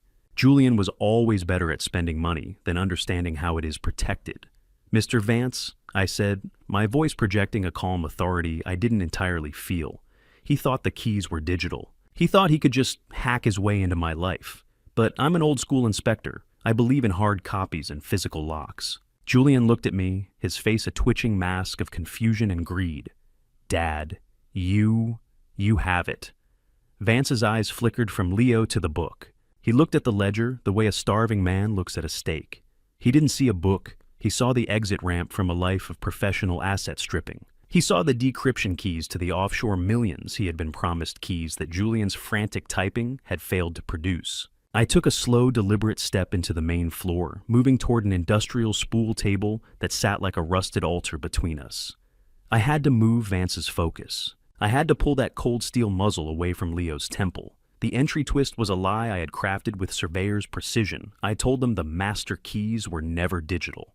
I explained that I had converted every liquid asset into physical gold bullion held in a private vault that required my literal thumbprint and the handwritten codes in this ledger to access. I watched the power dynamics shift in real time. Vance's mockery of Julian's technical incompetence was sharp and cruel. He began to look at my son, not as a partner, but as a liability, a useless middleman who didn't even know where the real treasure was buried. "Give me the book, old man," Vance growled, though the bolt gun lowered just an inch following the arc of the leather-bound prize. "Or the boy gets a permanent structural realignment." I reached the table and placed the ledger down with a heavy thud. Julian was babbling now, his voice a pathetic whine. "Dad, please, just give it to him. Everything goes back to normal once the debt is cleared. We can go home." I looked at him, and the disgust was a cold weight in my gut. Nothing will ever be normal again. "Julian, you saw to that when you sliced open my medicine cabinet." Julian's hands were shaking so hard, the ledger rattled against the metal spool as he reached for it under Vance's watchful gaze. It was the sound of a man's future turning into dry leaves. I watched him, realizing that even now, with his son's life on a hair trigger, Julian was more worried about the $820,000 debt than the boy's heartbeat. It was a failure of character so absolute that it made the concrete walls around us seem flimsy by comparison. Vance stepped closer, his predatory stillness replaced by a twitch of anticipation. He wanted the keys. He wanted the end of the Bannerman problem. He didn't notice the way the storm was vibrating the limestone shelf beneath us, or the way the overhead lights were flickering with a dying orange hue. Have you ever seen the exact second a man realizes his entire inheritance is just a piece of paper telling him he isn't loved? It is a silence louder than a gunshot. Vance signaled Julian to open the book. "Go on, Julian. Let's see the keys to the kingdom." Julian fumbled with the latch, his breath coming in shallow, ragged gasps. He yanked the cover open, expecting a list of private keys and vault coordinates. Instead, he found the structural irony of a lifetime. The ledger was hollowed out a paper shell containing nothing but a single handwritten letter. It was the original disinheritance notice I had written years ago, the one I had kept in my desk, but never had the heart to send. Philip watches Julian's face transition from desperate greed to utter soul-crushing devastation as he reads the words that legally and emotionally sever him from the Bannerman legacy. "The debt doesn't die today, Julian," I whispered. "You do." The exit twist came from Vance's cold lips, a revelation that chilled the very marrow of my bones. He didn't look at the letter. He looked at me with a smirk that was a jagged fracture in the dark. "Did Julian tell you whose idea the bolt gun was?" Vance asked, his voice a low, murderous purr. "It was Vanessa. She said it doesn't leave ballistic evidence. She's the one who wanted the clean sweep Philip. Your son was just the one holding the door open." Julian looked up the betrayal by his wife, hitting him at the same moment as the rejection by his father. Vance didn't shout. He just slowly shifted his grip on the bolt gun, the high tensile piston hissing as it primed with a sharp mechanical click. The sound was like a snake's rattle in the silence of the station. "The ledger is a lie," he whispered, leaning in, until the muzzle was once again pressed hard against Leo's skin. "But the boy's skull is very real." I saw the look in Vance's eyes, the realization that the psychological game was over, and only the blood remained. He wasn't a businessman anymore. He was a machine that had been given a command to delete. I felt the floor under my boots groan, a deep tectonic warning that the limestone shelf was reaching its limit. The cold, damp air of the station swirled around us, carrying the scent of old paper and the dust of the hollowed ledger. Julian sat frozen, the disinheritance letter fluttering in his hand like a white flag of surrender. I looked at Leo one last time, trying to tell him with my eyes to get ready to run. I didn't need the book anymore. I needed the dark. I needed the structure to fail. I reached for the heavy pry bar hidden in my vest, waiting for the 1 second of chaos that would decide if any of us walked out of this iron beast alive. The first shot didn't hit skin. It hit the overhead light fixture, showering us in a rain of glass and mercury-tinted shadows.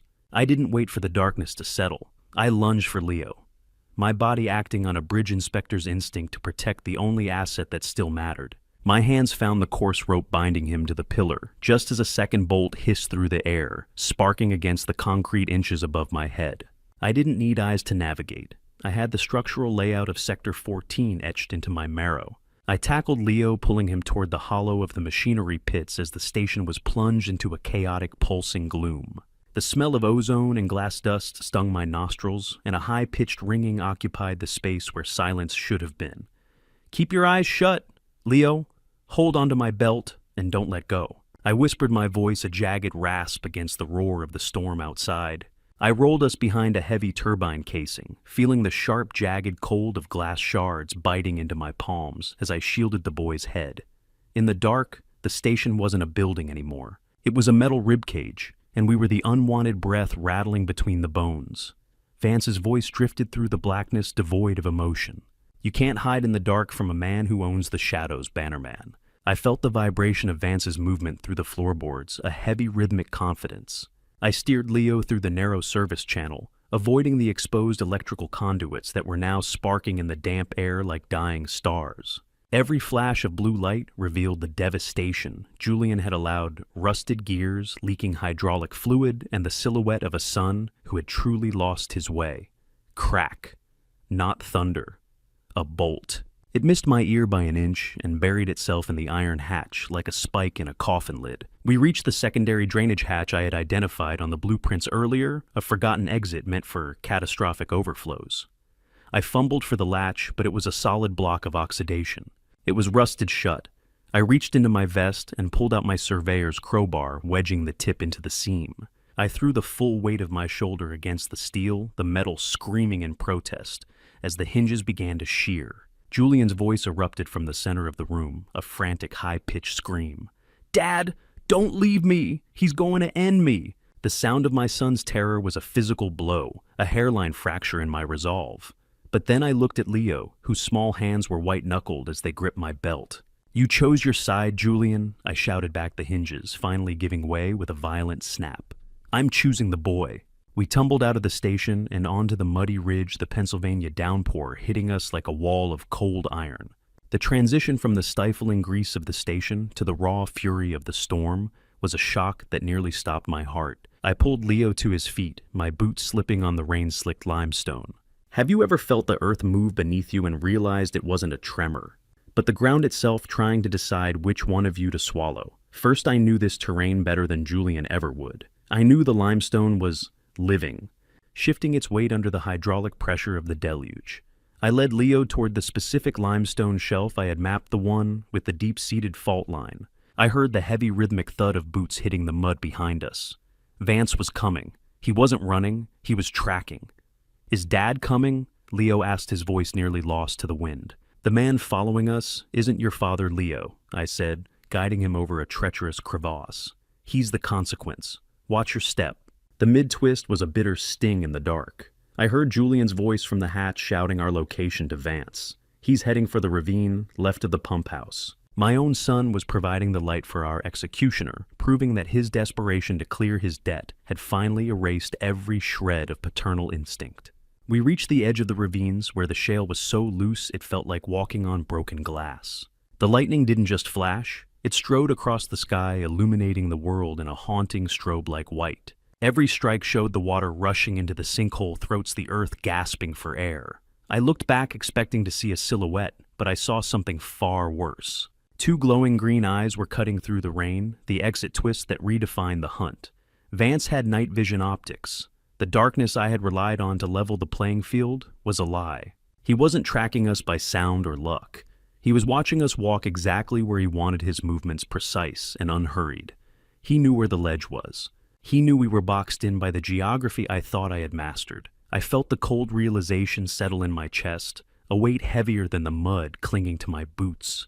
My tactical advantage had been dismantled by a piece of glass and a battery pack. I gripped Leo's shoulder, my fingers feeling the rapid, terrified beat of his heart through his soaked shirt. We were standing on the trigger, the limestone shelf groaning under the weight of the rain and the sins of the Bannerman family. I looked back at the green eyes standing tall against the wind. If I was going to drop this bridge, I had to make sure the load was heavy enough to break the foundation for good. The ground groaned, a deep tectonic sound that vibrated in my teeth. I wasn't just standing on a ridge anymore. I was standing on the trigger of a geological trap I had been set to spring for 30 years. I stood on the very edge of the limestone ravine, my arm clamped around Leo, pulling him tight against my chest.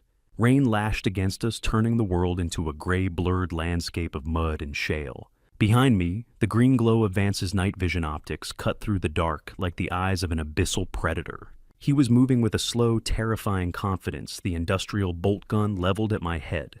"One more step, Vance," I shouted over the roar of the wind. "That is all the gravity needs." Vance stopped, his silhouette dark and immovable. "You think the Earth cares about your contracts? It only cares about the load." He didn't understand the math of the ridge. He saw solid ground. I saw a shelf of wet crackers saturated by the storm's hydraulic pressure. As he shifted his weight to fire, the added load of his heavy frame and the vibration of the bolt gun's piston provided the final stress point. The Earth didn't just open. It screamed, a sound of tearing stone that drowned out Vance's final panicked breath. The limestone shelf sheared away with a violent, sickening crack. I watched with cold detachment as Garrett Vance was swallowed by a mud-filled sinkhole, the predatory green optics vanishing into the roiling earth in a split second. I barely managed to swing Leo to a stable outcrop, my fingers digging into the wet shale, as the ground where we stood seconds ago dissolved into the abyss. Leo was shaking so hard I could feel his bones rattling against my ribs. I scrambled up the crumbling bank, dragging him away from the widening throat of the sinkhole. We reached the ridge road, our lungs burning with the scent of sulfur and churned mud. Through the deluge, I saw a set of headlights cutting through the trees, a second black truck. Vanessa. She slammed the brakes, the engine redlining as Julian emerged from the brush, covered in mud and hysterical. "Vanessa, stop. It is me." He screamed, running toward the vehicle with his arms outstretched, a pathetic figure begging for sanctuary. But Vanessa didn't slow down to let him in. Instead, she floored the accelerator, the tires spitting gravel, as she swerved directly toward her husband. She wasn't looking for a partner. She was looking to eliminate the only witness linking her to Vance's shadow bank. How do you explain to a 10-year-old that the woman who tucked him in at night just tried to turn his father into a red smear on the pavement? It was a level of depravity I hadn't fully measured, a total family collapse illuminated by the strobe of her high beams. Julian dived into the ditch, the truck missing him by inches, as Vanessa redlined the engine for a second pass. I pulled Leo deep into the brush, shielding his eyes from the sight of his mother, attempting a cold-blooded execution in the rain. Vanessa swerved for a final strike shot, but the Pennsylvania night was suddenly filled with a different kind of light. Blue and red strobes cut through the gray deluge as multiple state trooper cruisers boxed in the ridge road. Audrey's coordinated call had finally paid off. The police sirens weren't music. They were the cold, rhythmic heartbeat of a law that had finally caught up to the rot in my basement. Officers swarmed the area, with rifles drawn, their voices booming over the thunder. Vanessa was dragged from her truck, her manicured fingers clawing at the air, as she was forced into the mud. Julian was tackled seconds later, still clutching the empty, hollowed-out ledger like a religious relic. I stayed in the shadows of the hemlocks, holding Leo so tight I feared I might break him. Vanessa screamed that she was the one who tipped off the police a desperate mid-twist revelation intended to frame Julian for Vance's death, while she escaped with the digital assets. The betrayal was so thick, it was a physical weight in the air. You think you know betrayal? Wait until you see it illuminated by a strobe of emergency lights in a Pennsylvania downpour. I watched the officers lead my son away in chains, his face a mask of mud and greed. Even as they forced his head down into the cruiser, he was screaming at me, demanding the real codes for the vault. His addiction to the money had completely erased any remorse for his son's kidnapping. I felt Leo's small heart racing against my chest. It was the only structure in Black Ridge County that was still worth saving. The metallic click of handcuffs snapping shut marked the end of the Bannerman family as I knew it. I stood up slowly, my knees popping from the cold and the terror. The storm was finally starting to break, the heavy rain tapering off into a miserable drizzle. I emerged from the brush, carrying Leo toward the warmth of the nearest cruiser. But as I turned to follow the officers, a figure stepped into my path. Detective Hensley stood there, her face a grim mask under the brim of her hat.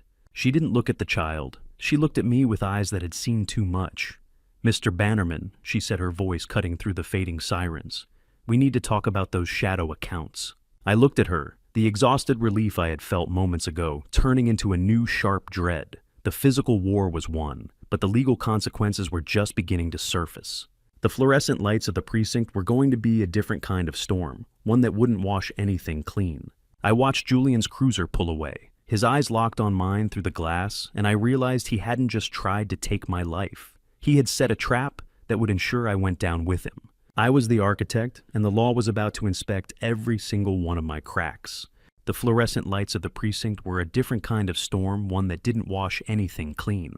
I sat in a plastic chair, my hands still stained with ridge mud and the blood of a son I no longer recognized. The air smelled of industrial floor wax and burnt coffee, a sterile contrast to the wild chaos I had just escaped. Detective Hensley, a woman in her late 40s with eyes that had seen too many family tragedies, sat opposite me with clinical detachment.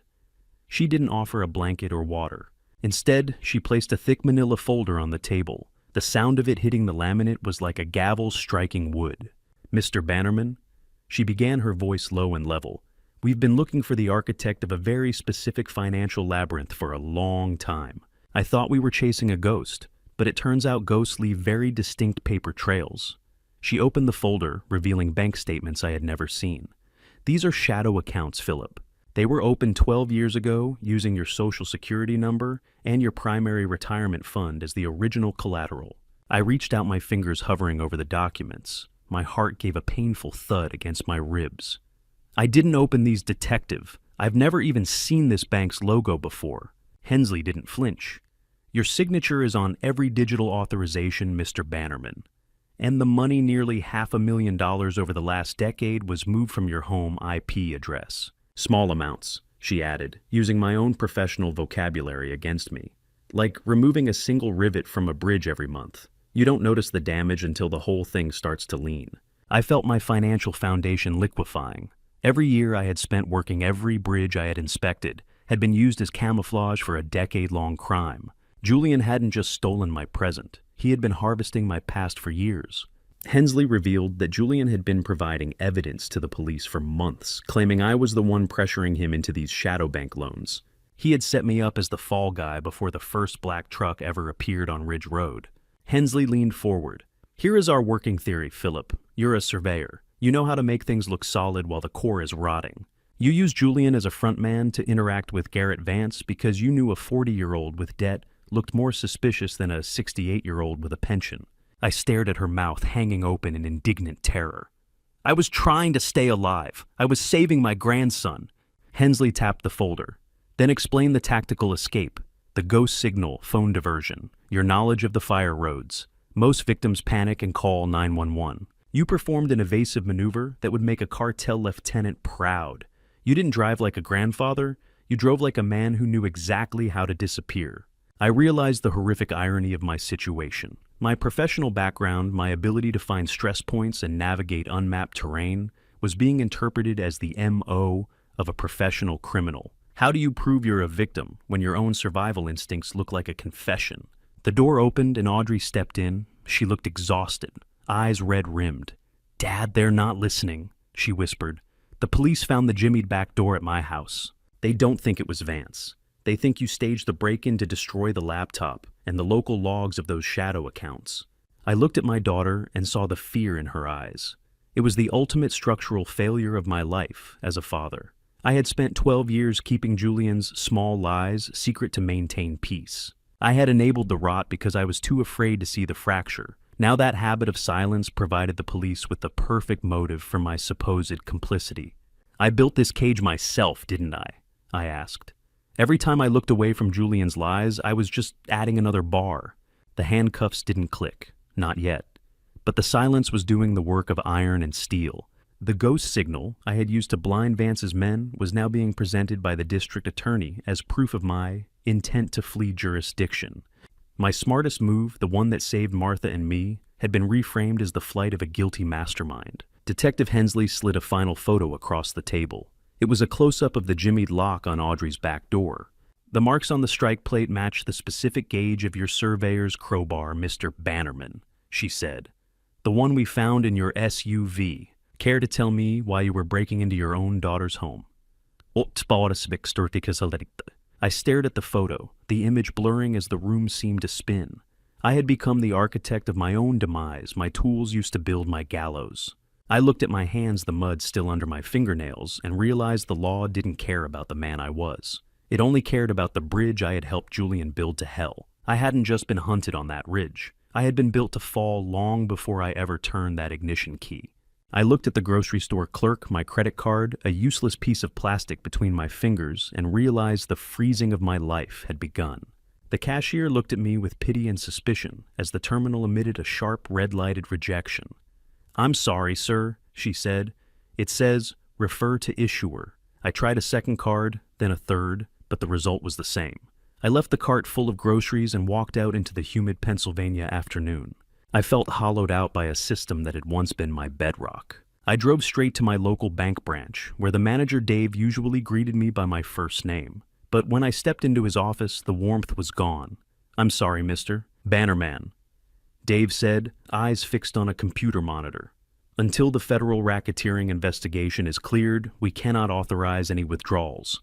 I've banked here for 40 years, Dave. You know me." I watched him swallow hard. We thought we did Philip. The humiliation was a physical weight. We were reduced to the small pile of cash Martha had hidden in a flour jar, a handful of $20 bills that felt like a mockery of our decades of saving. The morning mail brought a certified envelope. It was a notification from the state licensing board. My professional license as a bridge inspector and surveyor was suspended indefinitely effective immediately pending the criminal outcome of the Bannerman Shadow Network. I sat at my desk surrounded by the wall of certifications I had earned through sweat and precision. Everything I built, Martha, it's all classified as criminal expertise now. I'm no longer an inspector. I'm a liability report waiting to be filed. My son hadn't just stolen my money. He had subverted my professional credentials to certify rot. I looked at my surveyor's transit and felt the crushing weight of the enabler's karma. My 12 years of choosing peace over truth regarding Julian's smaller lies had finally cost me my professional honor. "Julian knew exactly where to cut, didn't he?" Martha said, standing in the doorway. "He didn't just want the money. He wanted to hollow you out." As I began auditing my own professional logs to find proof of my innocence, I discovered a series of project sign-offs I never authorized. Julian had been using my digital surveyor credentials for the last 18 months to approve substandard construction materials for Vance's various development projects.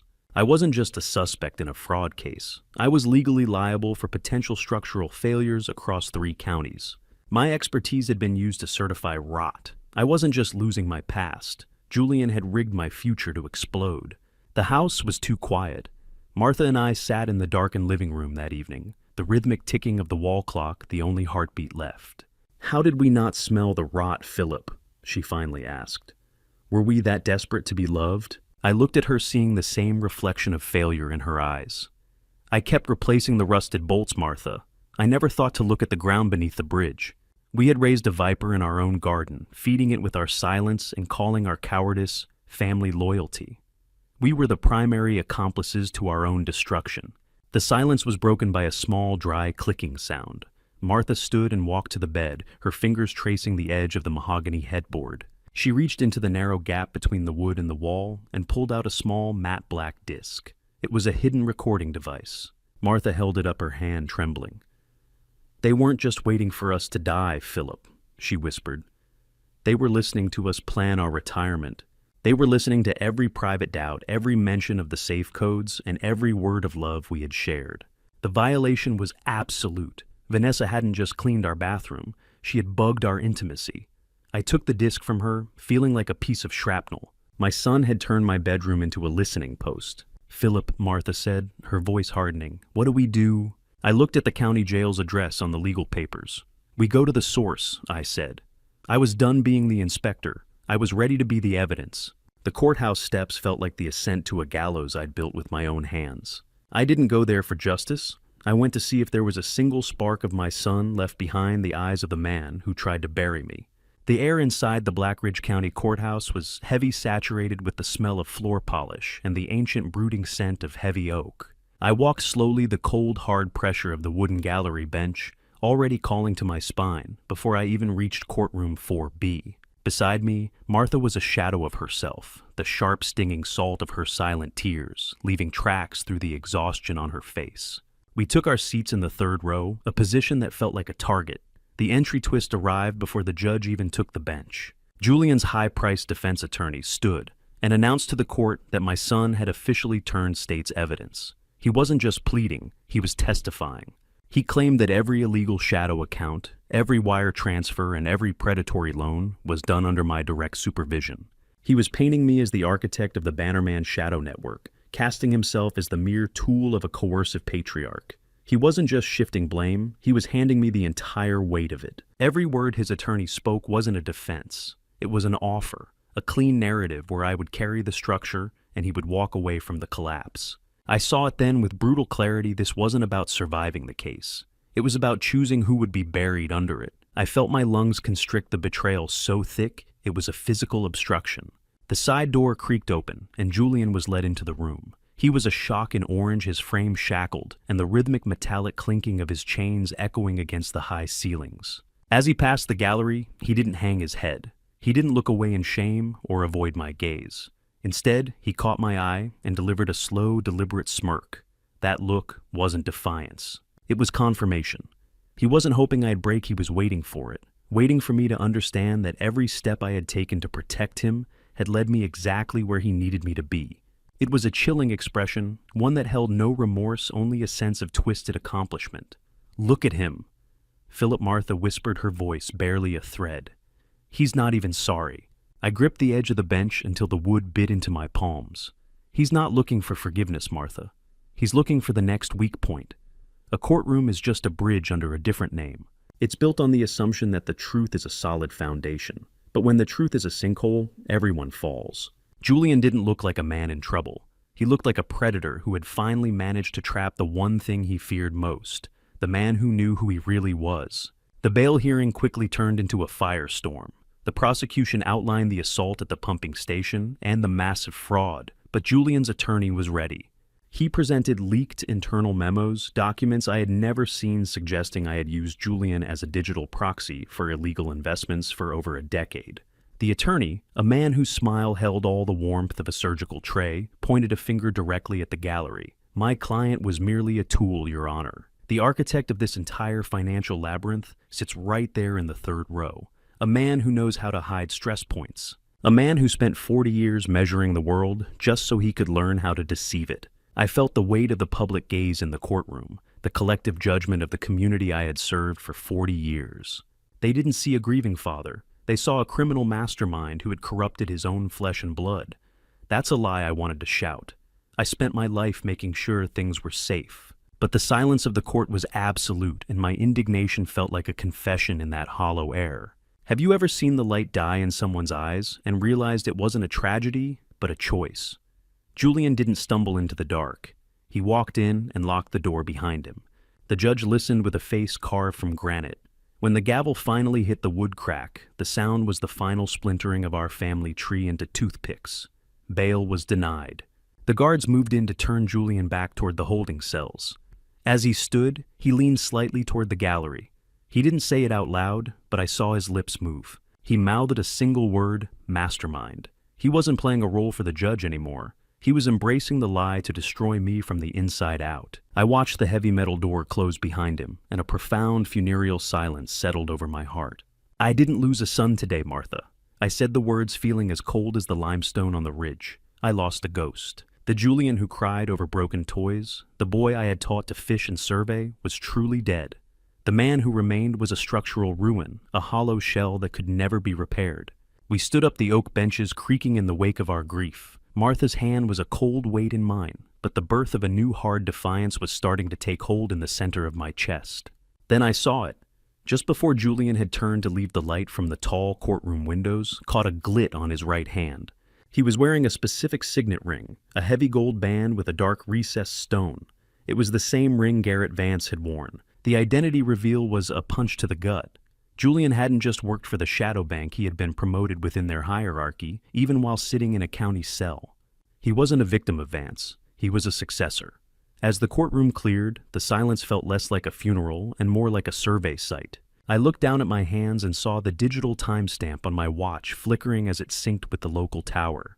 My mind trained for 40 years to look for the one error that collapses the whole, suddenly locked onto a detail Julian couldn't erase. He had stolen my past and mortgaged my future, but he had missed one structural error, a timestamp on a forged document that would prove I was still alive when he said I was dead.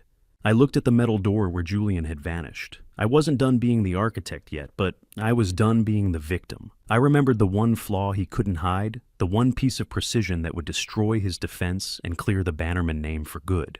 For the first time since that road, I wasn't reacting to what Julian had built. I was looking for the fault line inside it. Because if he had spent years turning me into the perfect scapegoat, then somewhere in that design, he had made the one mistake he couldn't survive. The visitor's booth was a cage of glass and reinforced concrete. I didn't sit there as a father looking for a son. I sat there as a surveyor looking at a structural ruin beyond repair. I walked through the high-security buzzers of Blackridge County Jail, carrying a manila envelope heavier than my old surveyor's kit. The sharp smell of floor stripper hung in the stale air. Across the thick glass, Julian appeared in the orange, his jumpsuit screaming against gray walls. He sat down with a slow, deliberate smirk, still playing the mastermind who had outplayed his old man.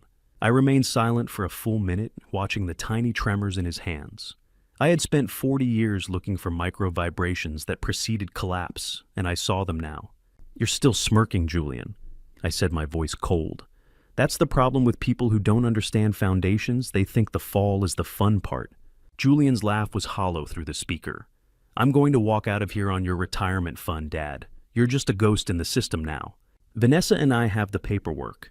You're legally dead and buried." This was never about escape, was it? It was about transfer. You didn't just want out, you wanted me in your place. Every account in my name, every document tied to my life. It was all positioned so when this collapsed, I'd be the one buried under it. I wasn't your father anymore. I was your contingency plan. I watched him lean back, the smugness surfacing when he realized I wasn't there to beg for Leo's safety. He admitted it then, his voice dropping into a dark register. "I didn't just swap those pills, Dad. I intentionally left the real meds on the counter because I knew you'd run. I wanted the abandonment to do the work for us. You didn't panic that night. You calculated it. Every decision I thought was survival, you had already factored in. The pills, the road, the timing, none of it was chance. You didn't just plan for me to fail. You planned for me to disappear." I felt the last threads of paternal guilt snap. I reached into my envelope and pulled out a single sheet, pressing it against the glass. "You were so focused on the ink that you forgot about the electricity. Data doesn't lie, Julian. It only measures. This log shows the certificate was filed at 2:14 p.m. At that exact moment, I was executing the ghost signal diversion on the interstate.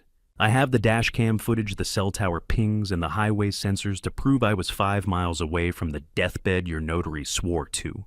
I watched the smirk collapse into raw panic. His eyes darted across the document, searching for a flaw he couldn't find. That doesn't prove anything," he stammered. "The accounts are still in your name. I was the one who managed the safe. Winbos discount, Kefpanitsen." I leaned closer. "You think I'm an amateur, Julian. I had triggered a remote diagnostic check on my SUV's computer during the chase specifically to create a secondary digital breadcrumb.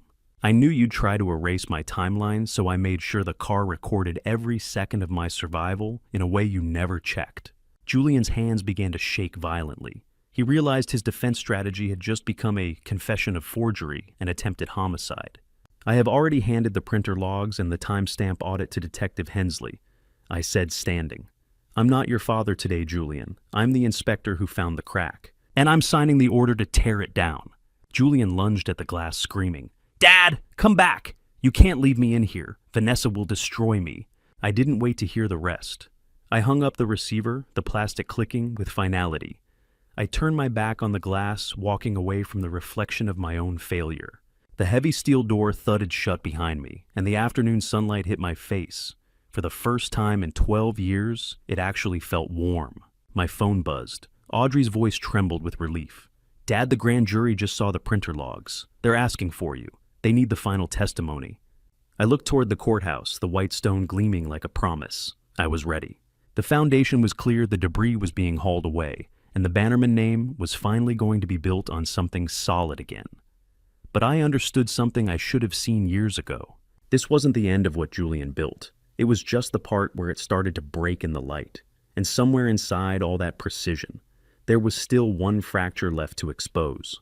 The grand jury room was a cathedral of accountability. I sat on the wooden witness chair, answering the prosecutor's sharp questions for hours.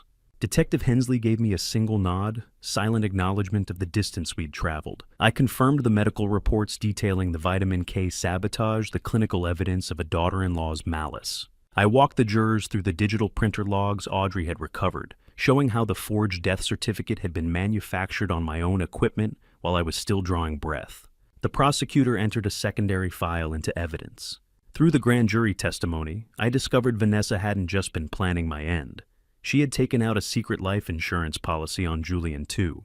They weren't partners in crime. They were two predators circling each other, both waiting for the other to become collateral. I've spent my life measuring stress points. I told the jurors, my voice regaining professional authority. My son didn't just forge a signature, he forged a death sentence. The data shows I was driving at the exact moment this document says I was a corpse. Truth is a stubborn material. It doesn't compress under pressure, and it doesn't melt in a fire. It just waits for the ashes to cool.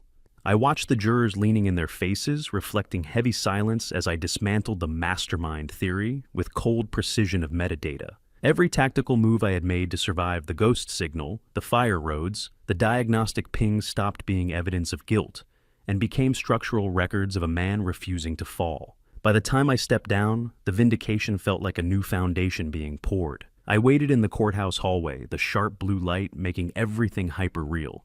Audrey sat beside me, her eyes fixed on the heavy double doors. When they finally opened, the indictment fell like a hammer. The grand jury returned a true bill for Julian and Vanessa Bannerman on charges of attempted homicide, racketeering, and grand larceny. "It's over, Dad," Audrey whispered, her voice thick with relief. "It's not over, Audrey," I replied. "It's just recorded. Justice is the paper. The damage is the building. My name was cleared, but the Bannerman family portrait was permanently shredded, leaving nothing but jagged edges of what we used to be." Late that evening, I drove back to the abandoned pumping station to recover my gear before the site was cordoned off. The storm had subsided, leaving a low hum of dripping water and wet concrete. I walked through the debris, my boots crunching on glass shards. Among the wreckage near the central pillar, I found my old brass surveyor's transit, the same one I had seen in the video of Leo, now covered in gray dust. Something felt off.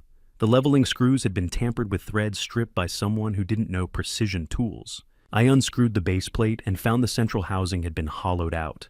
Inside was a roll of heavy parchment. I unrolled it and realized I was looking at a handwritten backup will Julian had drafted for Leo. It was secondary insurance against his own wife. The document detailed Julian's plan to remove Vanessa from the equation once the Highland parcel money hit, intending to frame her for Vance's crimes and leave the boy an orphan with a clean estate. The will revealed Julian had already pre-sold the Highland parcel to a different buyer than Garrett Vance, a developer from out of state, intending to double-cross the shadow bankers, just as he had. Double-crossed me. He had positioned himself against everyone, building a structure where every outcome left someone else buried. "You were going to get rid of her too, Julian," I whispered to the empty room. "You weren't building a future for Leo. You were building a graveyard."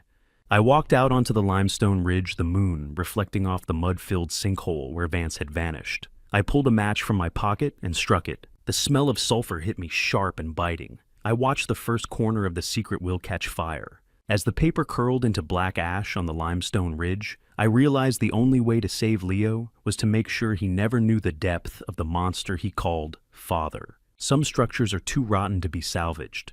The only thing left is to burn the blueprints and start over on fresh ground. The smoke from the ridge followed me home, a gray ghost of a life I was finally ready to leave behind. I walked onto Audrey's porch not as a victim or a mastermind, but as a man who had finally stopped pretending the foundation wasn't cracked. The smell of burnt paper and pine needles clung to my jacket. Audrey was there, waiting in the fading light of the afternoon, while Leo played in the yard. The boy was finally safe, his laughter a rhythmic healing sound. I sat on the wooden bench beside my daughter, the silence between us heavy with the weight of 12 years of unspoken rot. I didn't wait for her to ask. I told her everything: the early thefts I'd covered up, the manipulative behaviors I'd labeled as entrepreneurial spirit, and the sheer depth of my enabler's silence. "I thought I was being a good father by protecting him from his own mistakes, Audrey," I said, my voice sounding older than the mountains. "I didn't realize I was just building a monster." I explained how painting over rust is what truly allowed the structural collapse of our family. I confessed that my desperation to protect Julian was rooted in my own past. I had made a similar structural error early in my career that my own father had buried for me. I had been trying to pay forward a debt that was never mine to settle. "You didn't just hide the truth from us, Dad," Audrey said, her gaze fixed on Leo. "You hid it from yourself." She didn't shout. Her voice had the cold, analytical clarity of a surveyor marking a fault line. The realization that my enabling wasn't an act of love, but an act of cowardice settled into my bones like the damp evening air. Suddenly, Leo ran up to the porch, his face flushed with play. He looked at me with those bright, innocent eyes and asked the question I had been dreading. "Grandpa, when is Dad coming home from the work trip?" I looked at the boy, realizing that the merciful lie is exactly what started this entire cycle of decay. I couldn't do it again. I chose radical honesty, even though it felt like tearing out my own heart. "Lesbis," I said, pulling him close so he could feel the stability of my chest. "Your dad made some very bad choices. He won't be coming home for a long time." The boy's eyes didn't just water, they turned old. In 10 seconds he aged 10 years, and I was the one who handed him the clock.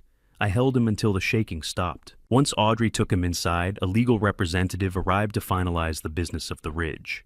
We sat in Audrey's home office, the warm light of the golden hour spilling over the desk. I had the paperwork for the Sector 9 Highland parcel spread before me. I wasn't just signing it over to Audrey, I was executing a permanent conservation trust. "If Julian can't sell it, he can't use it to feed his greed," I told the attorney. "The Ridge belongs to the Earth now, not the Bannerman's."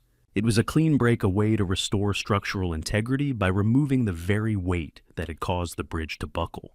I felt the physical sensation of the fountain pen on the paper, the cold, heavy weight of the instrument moving with finality. I watched the ink dry on the final page, the Bannerman legacy legally placed beyond my son's reach forever. The attorney gathered the documents, but before he could leave, I revealed a specific clause I had insisted upon. I had included a provision for Leo's education, but it was contingent the boy would only receive the funds if he never attempted to contact his parents until he reached the age of 25. I was building a firewall between the boy and the rot that had consumed his father. I put the pen down and looked at my reflection in the window. My name was finally cleared, the land was safe, and the monster I had helped create was caged behind steel and legal barriers. But as I turned to walk back to the living room, a final envelope arrived via a courier. It was from the county jail, the paper stamped with the facility's mark. I felt a cold prickle of dread. It wasn't from Julian. The handwriting was sharp, predatory, and unmistakably Vanessa's.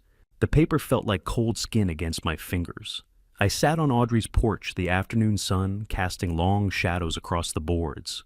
The letter arrived through a high-priced legal courier, a sign that even behind bars Vanessa's connections to the silent partners remained untouched. The paper was expensive, smuggled into her cell to send a message. I didn't want to open it, but an inspector never leaves a crack unmeasured. She didn't ask for forgiveness. She didn't even mention Julian. Instead, she laid out the reality I had been trying to ignore. "You didn't win Philip," the letter read. "You just made the price of the land go up. Garrett Vance was just the cleanup crew, a blunt instrument for a much larger machine. The real buyers are still waiting in the tall grass of Black Ridge County, and they have more patience than a Bannerman." She warned me that a conservation trust is just a fence, and fences can be torn down by the right hands. Vanessa revealed she had established a secondary, irrevocable trust for Leo in her own name months ago, a fund fueled by the very shadow accounts I thought I'd dismantled. I cannot legally block it, and neither can the state. I felt the air around me thicken, realizing that while the main players were caged, the ecosystem of greed they lived in was still very much alive. I had spent months thinking I was dismantling a system, but systems don't end, they adapt. I needed one last look at the source of it all. I drove my SUV back up to the Sector 9 Highland Ridge as the sun began its final descent. The road was quiet, the gravel crunching under my tires with a rhythmic, lonely sound. I reached the summit and stepped out, the smell of damp limestone and evening pine, greeting me like an old, complicated friend. I walked the perimeter of the shelf, my boots tracing the edge where the earth had swallowed Garrett Vance. The sinkhole was a jagged scar in the mud, a permanent reminder of the night the foundation failed. I utilized my professional eyes to see the land not as an asset or a payday, but as a living structure. The ridge had protected me when my own blood wouldn't. "You kept your end of the bargain, didn't you?" I whispered to the rocks. "You stayed solid when everything else gave way." The ridge was silent, no sirens, no screaming. Just the sound of the wind trying to heal the wounds we'd left in the mud. I felt a somber gratitude, a spiritual closure that had been eluding me since the precinct. But as the light began to fade into twilight, a familiar shape materialized in my peripheral vision. At the mouth of the old fire road, 300 yards away, a matte black Sierra truck sat idling. Its headlights were dark, its windows opaque. My heart didn't race this time. It settled into a steady rhythm. I didn't panic. I didn't reach for my phone. I simply stood my ground on the limestone. I see you, I said, the words carried away by the cooling wind. And I'm still standing. The truck lingered for a long minute, the low vibrating rumble of its diesel engine, a predatory hum in the silence. Then slowly it began to turn. It didn't surge forward. It retreated, disappearing into the thick tree line without a sound. A chime from my dashboard interrupted the moment. A message from Audrey appeared on the screen. "Did the PI find you? He said you were heading to the ridge and he'd keep a distance." I realized the driver wasn't a hitman or a collector. He was a private investigator hired by Audrey to watch over me. The cycle of surveillance had merely shifted from malice to protective paranoia. My daughter was using the same tools as my son, but her foundation was built on fear for my safety rather than a hunger for my death. I turned back to my car, the keys heavy in my pocket. The ridge was safe for now, protected by a trust and the blood of those who tried to take it. I took one last breath of the damp evening air, feeling the weight of the project finally lift from my shoulders. The Bannerman name was a ruin, but Leo was a new build, and I would spend the rest of my days ensuring his foundation was reinforced with the truth I had finally found. As I glanced at the rearview mirror to pull away, I saw a single red light blinking in the woods. Not a camera this time, but a surveyor's beacon marking a line I hadn't drawn. The future was already being mapped by someone else, but I wasn't afraid of the boundaries. The damage doesn't end when the truth comes out, it just becomes the new terrain you have to survey every single day. I used to believe protecting my son meant covering his mistakes, but this family story taught me that silence can be the first crack in a foundation. What began as love turned into family betrayal, and I became part of the structure that allowed it to grow. If there's one thing I've learned, it's this: don't ignore the small fractures because they don't heal, they spread. In this family story, I saw how unchecked loyalty can become complicity, and how family betrayal is rarely sudden, it's built layer by layer. My advice: face the truth early, even when it hurts. Don't trade integrity for temporary peace. And remember, even when everything collapses, God sees what we refuse to confront. This family story ends with scars, but also with clarity. Family betrayal doesn't define you, how you respond to it does. Thank you for staying with me until the end of this journey. I'd really like to hear your thoughts. What would you do if you were in a situation like this? Father's impossible choice. Share your perspective in the comments. If this story resonated with you, consider subscribing so you don't miss what comes next. A quick note: while inspired by complex family conflicts and generational mistakes, some elements have been dramatized for storytelling purposes. If this kind of content isn't for you, feel free to explore something that fits you better. 이제 뛴다. 아이. 거기서부터. 생 77님 별풍선 5개 감사합니다. 지금 여기다. 깨비야, 아, 단영이 드디어. 시영이 데리고 다니느라 고생해서. 나온다. 곧 나온다. 이제 바로 나온다.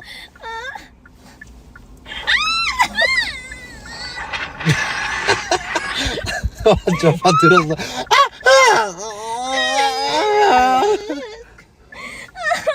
다시. 근데 언니 대박이다.